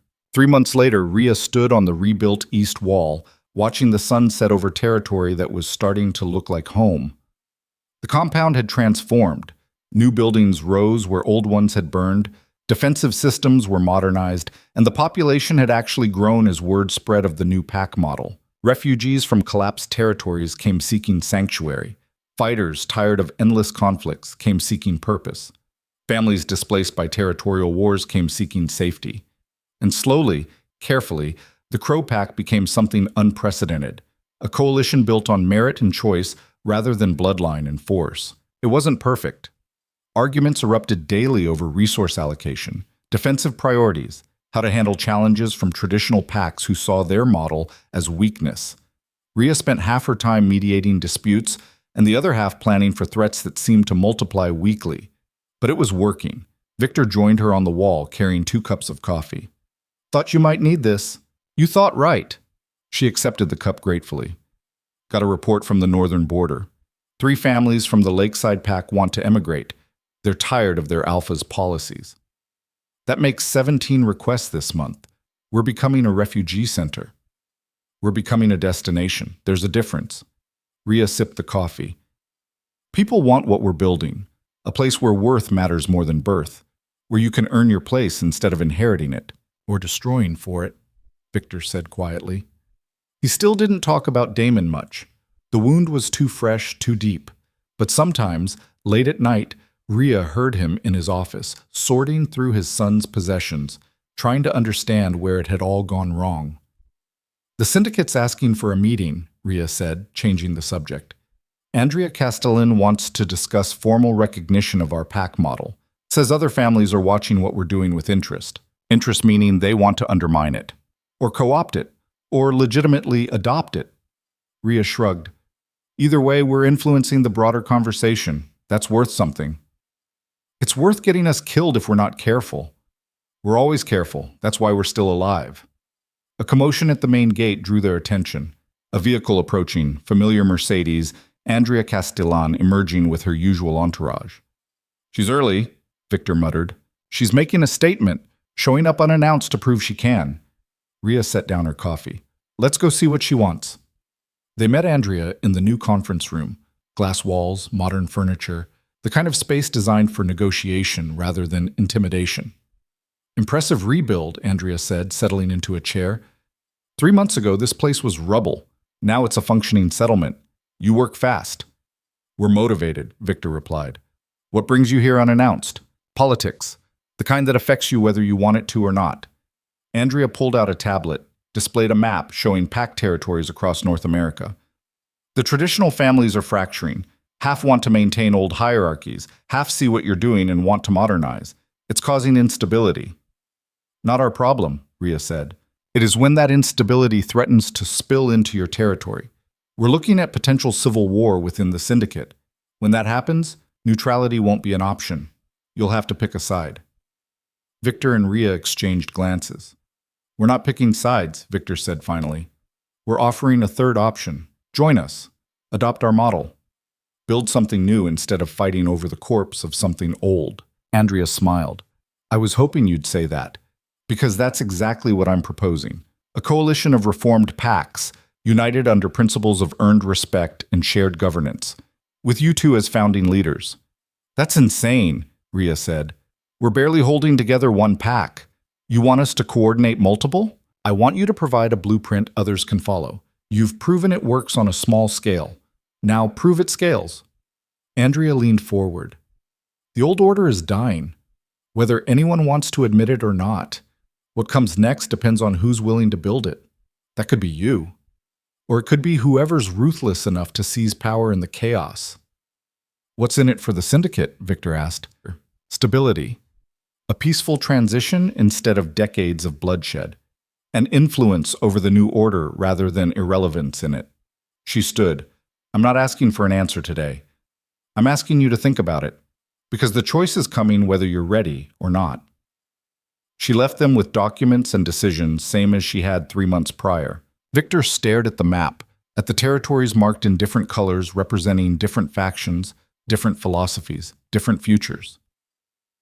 What do you think? He asked. Rhea looked at the map, thought about the refugees seeking sanctuary, the fighters seeking purpose, the families seeking safety. Thought about 3 years spent running from her past and 3 months spent building toward a future. I think we didn't survive that siege just to play it safe now, she said. I think we've started something bigger than we intended, and I think backing down would dishonor everyone who died defending it. So we do this. Build a coalition. Change the entire pact structure across North America. We try. Might fail. Probably will fail if we're being realistic. Rhea smiled. But failure trying to build something better beats success maintaining something broken. Victor looked at her, and something in his expression shifted. Pride, maybe. Or recognition. When you walked into that diner 6 months ago, you were nobody. Just another refugee hiding from your past. And now?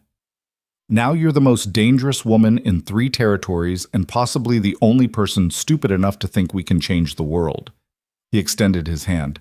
Let's be stupid together. Rhea shook his hand, felt the weight of the decision settle onto her shoulders alongside all the other weight she'd accumulated. Outside, the sun finished setting, painting the compound in shades of red and gold.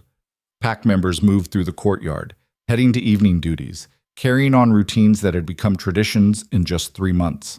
Somewhere in that crowd, Chen was teaching new recruits tactical formations. Kara was overseeing defensive rotations. Marcus was coordinating with neighboring territories that were cautiously warming to their new model. And Rhea Voss, who'd spent years being a weapon pointed at other people's enemies, stood on the wall of a place she'd helped build, beside a man she'd learned to trust, looking out over a future she'd chosen instead of one she'd been forced into. The pack didn't kneel anymore. They stood. Together. That was the real victory. Not surviving the siege, not defeating the mercenaries, not even exposing Damon's betrayal. The victory was proving that strength didn't have to come from domination, that respect could be earned instead of demanded, that a nobody from a highway diner could become someone who mattered, not through inheritance or force, but through choice and commitment and the willingness to bleed for something worth protecting. Rhea had spent 3 years running from who she was. Now she was running toward who she could be, and for the first time in longer than she could remember, that felt like enough. The compound lights came on as darkness fell, illuminating walls that had been rebuilt stronger than before. In the distance, a convoy of refugees approached the gates, more people seeking the sanctuary the Crow Pack offered, more believers in a future that looked different from the past. Ready for another day of impossible decisions? Victor asked. Never, Rhea said. Let's do it anyway. They descended from the wall together, partners in an experiment that might change everything or collapse spectacularly. But they were done playing it safe, done accepting the world as it was instead of fighting for what it could be. Somewhere out there, in territories marked on Andrea's map, other packs were watching. Some with hope, some with hostility, all with the growing awareness that change was coming whether they embraced it or not. And at the center of that change stood a waitress who'd become a warrior, then a leader, then something the old bloodlines had never seen coming.